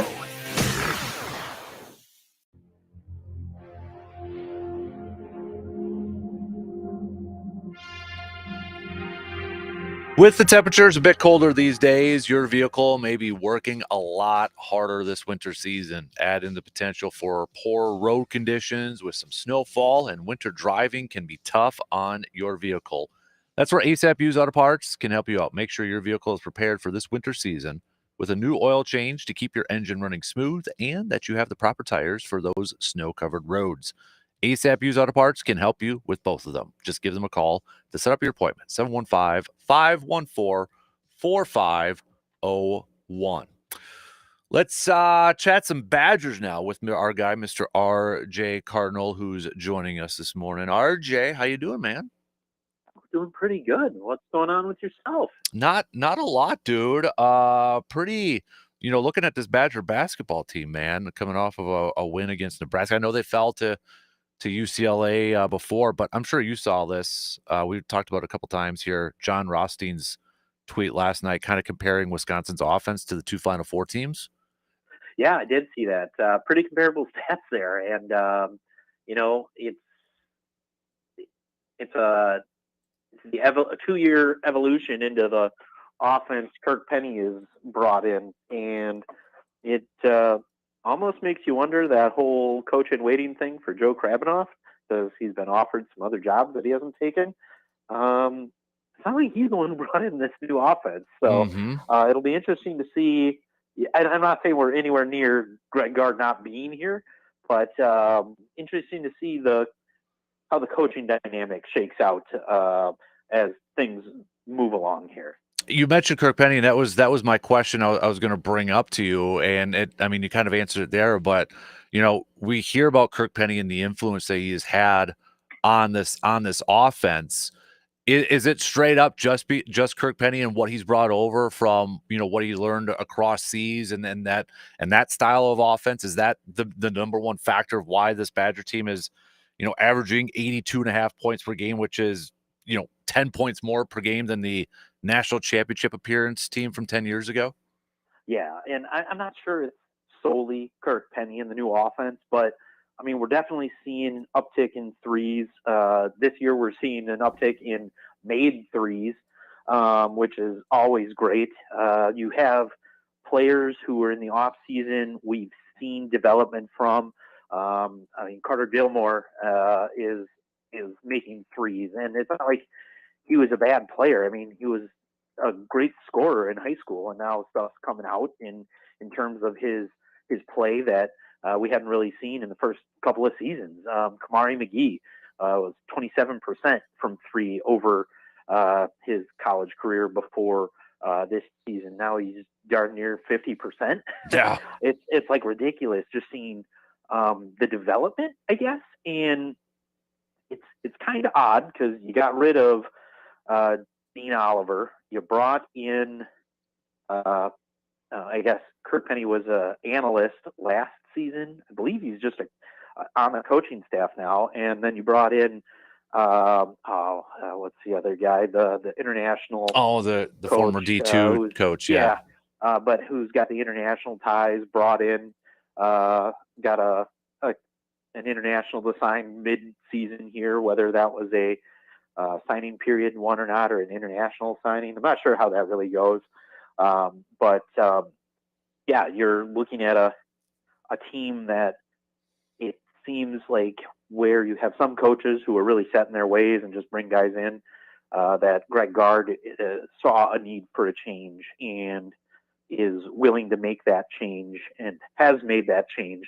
And we now are seeing the dividends pay off for something we saw last year where we were wondering why this team's taken so many threes. And we continue to see players who come from other programs and have pretty darn good statistical years. It's almost like this staff knows what they're doing in the transfer portal, even if they're not getting the top transfer portal targets or targets that have connections or to the state or things like that. And I mean, we can see that in John Tanjay alone. We've seen an uptake in free throws made, where I mean that had been a big thing. Under Bo they were making all these, and you have Gard even saying we haven't changed anything in that terms. We're still taking the same amount of free throws in practice that we have my whole time here. So it just seems we're on a year where everything's clicking.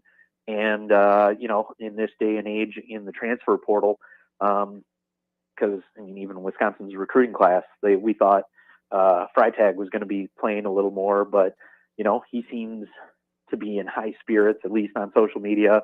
You have players all saying, hey, this is your time's coming. So, and, I mean, one of the real reasons he came here was he's got a pretty darn good relationship with Coach Gard. So, but yeah, we're seeing, and even some of the guys who came in via the transfer portal aren't really getting minutes. So you have about a rotation of 8, sometimes 9 guys that are doing pretty good for this team. You mentioned Freitag there, and that was actually a question I was going to bring up and kind of related to how much do you think, because after Chucky Hepburn had left, and you're like, man, you were going to have to count on him maybe to, Daniel to be a big time contributor this year, and that hasn't been the case. You got John Tanjay and Blackwell, but how much has the emergence of Kamari McGee this year been such a boost for this team? I mean, you go from last year where he was averaging 8.4 minutes per game to this year he's averaging 22 minutes per game, and he's up in scoring too. Yeah, it's always one where you liked him on the field for the defensive side of the ball, and I don't think anybody had anything against him being on the court, because usually that meant some good defense was coming to play. But like you said, that new offensive spark he's putting in there, earning more minutes and all that. I mean, your other guys, I mean, Tanjay and Blackwell aren't true point guards, but they're doing a great job. Yeah. All your guards right now, I'd say, aren't true point guards. But I mean, with Tanjay, Klesmit, or Blackwell, I mean, you don't really have an issue with any of them really taking the ball up the court and being that floor general. Maybe Klesmit at times, because he tends to make some passes that I think he wants to make for highlight reels. And it's not like it's selfish. He sees an opportunity, but maybe doesn't see the defender. But yeah, with the guards who we've seen handling the ball this year, all four of them, including McGee, I mean, I don't think anybody really has an issue with them not being true point guards and being able to handle the ball and get the offense going. It's just weird for me to see, RJ, when I look at, scoring offense, and I know it's 29th, but just to see a Badger basketball team top 30 in points per game on the offense and in the entire country is still really weird for me. Top four still in defense. Yeah. I mean, that's a pretty darn good combination. Exactly. Like, it's just it's weird for me to see that. And I think, for anybody who maybe hasn't been following along with Badger basketball yet, this is what they're missing. I think it's kind of flying under the radar a little bit. Yeah, and like we talked last week, still no quote unquote bad losses. You've taken care of all your quad 3 and quad 4, and I believe quad 2. I don't think they even have a quad 2 loss right now. But you are 4-4 in quad 1s, and then the rest are all your wins. So really, it's statistically one of the better teams in college basketball right now that nobody's talking about. But like you said, the tweets from John, why am I blanking on his name now? Rothstein. Oh yeah, thank you. Yep. He's trying to put it out there. I wish he'd rather not, but I mean, at least somebody who is a basketball guy is talking about the Wisconsin Badgers finally over halfway through the season. A team that, unless there's an absolute implode, should be making the tournament no matter what. But you'd like to see this team continue to be on the rise. And, the rest of the way, you have one quad 3 game at home versus Washington at the end of February. Other than that, everything's a quad 1 or 2. So, I mean, it's a pretty tough schedule here, especially when you look at it and you have the run of at Purdue, home versus Illinois, and home versus Oregon, and in a 7-day span, I think. Yeah. So, I mean, that's looking like a tough one. You got, and that's not to say we're about to go play Maryland tomorrow. At Maryland and Northwestern on the 1st, never an easy place to play. You got Indiana coming in. You got Iowa on the road. It's going to be a tough way down the stretch here the rest of the way.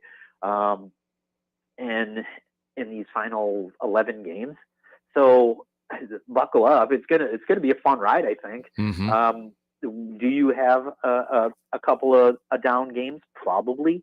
I mean, Illinois has had our number as of late. You have to go to Mackey Arena. That's never easy. Oregon, we've had some battles with in the NIT and in the NCAAs. They're now a conference opponent, so that'll be interesting. Michigan State, and then you end with Minnesota and Penn State. So, and Minnesota's streaking right now, or at least playing much better than they have to start the season. So, yeah, I mean, for everybody who wants to think that, other conferences are probably better than the Big Ten right now, I'm not sure that's possible to look at, because I'd say from top to bottom, the Big Ten's looking as tough as some of the other quote unquote powerhouse conferences this year. Yeah, you mentioned that streak of games of, starting on the 15th at Purdue, Illinois, Oregon, then you get Washington there, then you're at Michigan State. So from the 15th to March 2nd, that is just that should tell us a lot about this team too before they head to the big dance, I would imagine. Yeah. And you know what? thankfully, you probably won't see them any of those until the Sweet 16 or Elite 8. So, I mean, fingers crossed, because I mean, when was the last time Wisconsin made it out of the first weekend? Right. But still, it's like you said with Rothstein's tweet and the comparable stats to the Final Four runs. It's stuff we haven't seen in a while. And I mean, again, Wisconsin against Nebraska made the second or third most threes of the year, behind the 21, the 19, and then they had just had 17 made threes against Nebraska. So, I mean, it's a team. Even, I mean, at least when they lost to UCLA, they were still scoring in the 80s. So, I mean, it wasn't like a blowout. You had, I mean, in your one blowout, technically, 12 points to Marquette, and that's not a bad loss. So, yeah, against some good teams, and people are all pointing out their wins aren't against teams above 500 or at 500 or whatever. Well, they're blowing them out. Yeah. So, I mean, they're not close games for the most part. So it's an enjoyable brand of basketball to be watching right now. Switching over to hockey here, quick, RJ. Starting off on the men's side, over the weekend, going up against number 10 Michigan at home. They got the win Friday night, tied but fell in the shootout against them on Saturday, and that's 10th ranked Michigan. Assess how you view that weekend and leading up into a big Friday Saturday series with number 4 Gophers coming up. Yeah, we're talking about an overall below 500 team still. They're 11, 12, and 3. And, in conference play, they're stealing points still. They're getting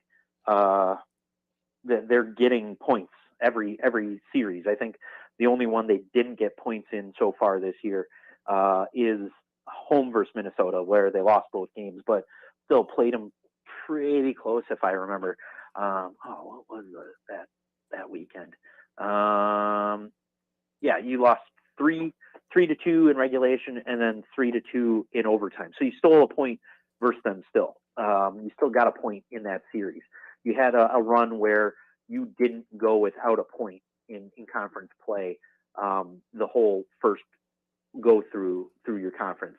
And then when you started up again with Michigan State after break, you still got a point in East Lansing. So, I mean, every time they're taking points, and it's a team we're starting to see score, because I mean, we've seen some blowouts, and we've seen, like you said, Friday night 5-4 against Michigan, came from behind.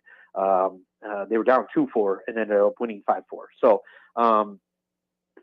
it's a team, I think, after you had an influx of 13 new players at the beginning of the season, they're finally clicking and finding their spaces. Quinn Finley, who I'm pretty sure won't be here next year, because he'll probably be either at the end of this year, maybe signing a contract with NHL club to go play at the AHL level, or if they still tell him, hey, come back for another year, hopefully we have a booster who's willing to keep him around, so it doesn't end up like William Lightlaw over at Michigan. But it's in talking to some people around the hockey program, they think Quinn Finley's next step is signing a pro contract and getting ready to head towards the NHL. So, yeah, and this weekend, you're heading to Minneapolis. Your aim is a split, but, in watching some of the games, because, I mean, I think Minnesota just got swept by Michigan State over the weekend, or at least split. So, I mean, there is a chance there.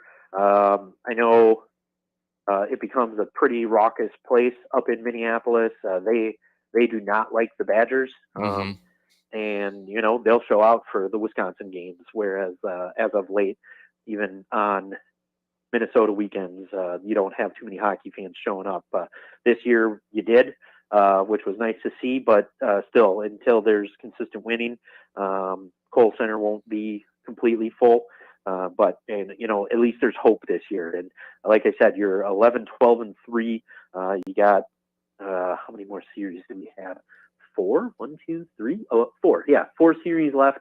2 on the road, 2 at home, and 2 are against the bottom feeders in Penn State and Notre Dame. So hopefully within there you can get some wins, help Mike Hastings still finish above 500 for his entire career, and then see where it goes. Because I haven't looked at the pairwise yet, but that's what's used for the NCAA tournament. Hopefully you can put yourself in a nice position to at least be considered for an at-large berth if you don't have a little bit of a run here in the Big Ten tournament, which right now, being number 4 in the conference, you are hosting a first-round series. And, it'd be nice to see Wisconsin do that. It's been a while since Wisconsin's hosted a conference playoff game. Yeah, no kidding. So, and then the women's team kind of continues to roll. They only got 3 more series left of their regular season. Minnesota Duluth coming up, then you got the Gophers, then Bemidji State after that. So yeah, and they're still outscoring their opponents by 125 goals. So 25, 1 and 2. It's not a bad way to go about it. And it's looking like it's just going to be a run to the national championship for a 3rd straight year against Ohio State. And it's awesome to talk about that kind of success year in, year out. And it's a program that's just a perennial power. And it probably will be until we see Mark Johnson retire, whenever that'll be. And the good news is it'll be a job that I think any coach would be lining up to take over. And you just got to find that coach, but that's hopefully a long time down the road here. It's just awesome to see what kind of stuff can happen on the recruiting trail in terms of bringing in the talent where, we've talked about it week in, week out, where your top 3 lines could all be number 1 lines at other universities. So yeah, just awesome to see a commitment to winning and actually going for a championship year in, year out. RJ, before I let you go, I got to mention this too. Something you don't want to hear from a program, the women's basketball team. I know it's been a news story in the last 24 hours or so about some player accusations against the coaching staff and such. And this was a women's team earlier in the season. We were talking about the starts this season that they had, and it was off to a really good start. But now, they've lost 8 in a row since essentially they've gotten into the Big Ten portion of their schedule, right? So it's like this not a great picture right now. I know Wisconsin officials said they're going to be looking into these former player accusations against the coaching staff, but not necessarily great news you want to hear coming out of that program. No, there's some pretty damning stuff from the TikTok story post, whatever it's called. I'm not on TikTok, so I wasn't too upset when everybody was worried about it shutting down. But when you have somebody saying the coaching staff made me sign over my privacy so they could look over my therapy sessions, dictated what she could not and could not say in her therapy sessions, made her sign things that other players on the team didn't have to sign, purposely left her off trips to the Bahamas and other away games without any reason.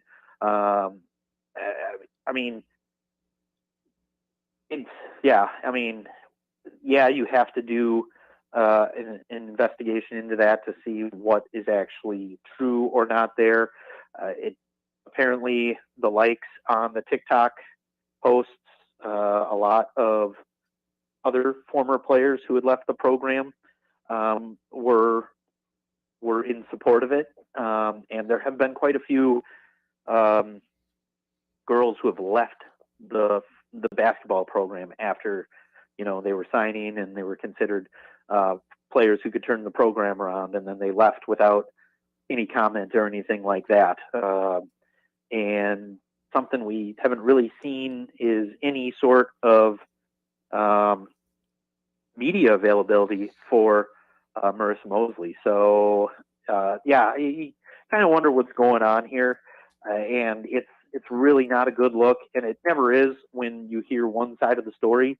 So hopefully we hear something from Wisconsin. I know they've made a statement saying investigations going on, can't make any comments on it.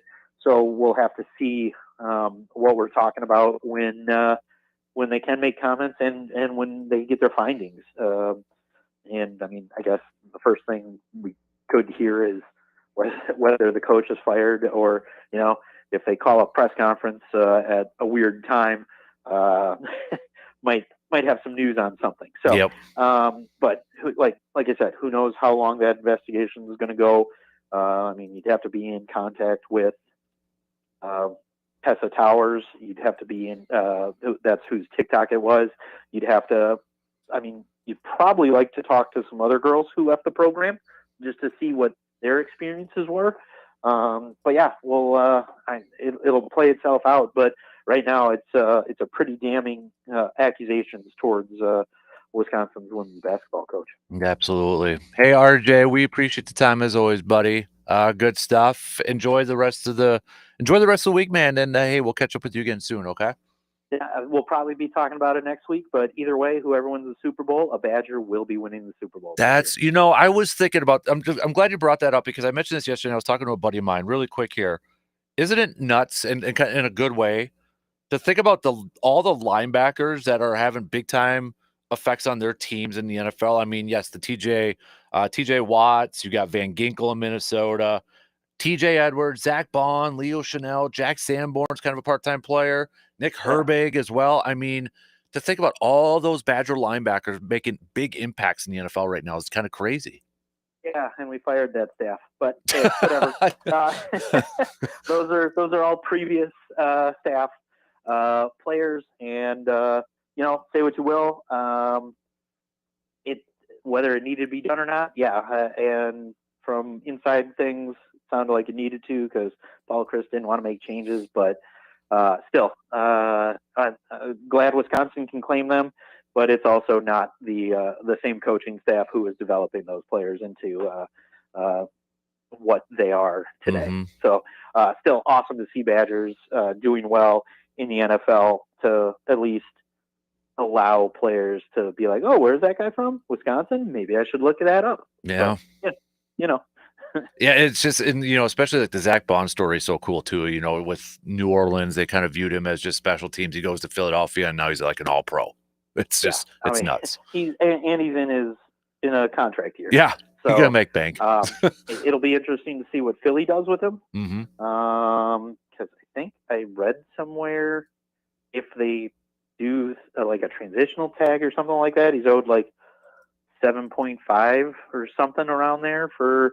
And I don't even know if that's the number. I just saw something that they have an option to do it, or he's going to hit the free market and make a boatload of money somewhere. Mm-hmm. Yeah, good for him though. Pick him up. Yeah, no kidding, right? So, dude, hey, appreciate it, man. As always, stay cool, stay warm. However cold it is down there, I don't know, but we're going to be up in the 40s today, 40s tomorrow, 50s on Thursday. Man, golf course is going to be opening soon.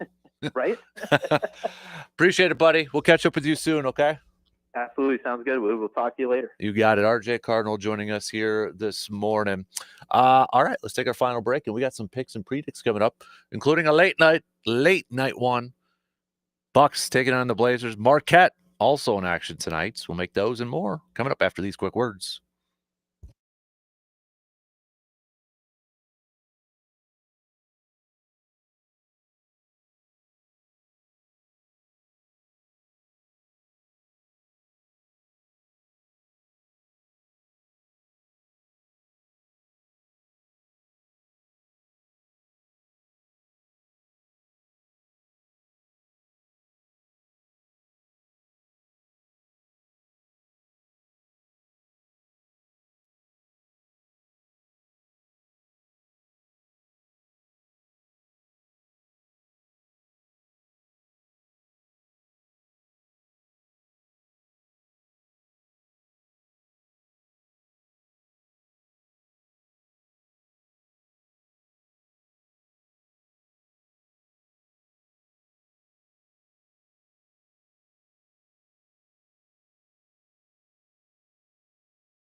Wrapping up things here this morning. Let's get to some picks and predicts brought to you by the Elbow Room in Eau Claire, located right next to the Banbury Place. We'll start it off with the NBA schedule. Only got 4 games on the schedule tonight. Lakers visiting the Sixers. Let's go with the Lakers, and they cover. They're favored by 3.5. Houston at Atlanta. Give me the Rockets, and I think they cover too. Utah at Golden State. Golden State wins that one. They're favored by 12.5. Yeah, they cover. And then we've got Bucks visiting Portland. Bucks favored by 5.5. Again, tip time for the teams at 9. You can check it out on the radio dials at 105.1 FM, 790 AM. Pregame coverage begins around 8:30 tonight. Bucks win, and the Bucks cover. Let's do some college basketball picks. We got a good one tonight between number 12 Kentucky visiting number 8 Tennessee. Tennessee is favored by 10.5 in this game too. I'm gonna go with Tennessee, but I don't think they cover. I'm worried about a double digit. I know it's in Tennessee and that, but I'm worried about a double digit spread between a 12th ranked team going up against an 8th ranked team. So some other games that we want to pick before we get to Wisconsin. Minnesota's taking on Michigan State. Michigan State's favored by 13.5. I'm going to go Michigan State for that one. Let's do kind of some slim pickings on some of these other games here. We'll do Cincinnati, Utah. That's a closer game. Utah is favored by 1.5. I'll go with Cincinnati in that one. And then Marquette at Butler. Marquette favored by 6.5. I'll go with Marquette's. Again, those are your picks and predicts brought to you by the Elbow Room. All right. We covered a lot here this morning. We talked some Bucks. Bucks, again, tonight in action, but with the NBA trade deadline coming up next week, more rumors, more chit-chat out there. Zach LaVine, could that be a potential option for the Bucks as they scour the trade market over there? Bucks picked up the win last night against the Jazz. Just the 7th time that Giannis, Dame, and Middleton, the big 3, each person scored at least 20 points or more in the same game. We talked some Brewers. It seems like Garrett Mitchell's getting some love in this offseason. Maybe potentially a candidate for a breakout player this year for the Brewers. I think the biggest thing for Garrett Mitchell, dude, just got to stay healthy.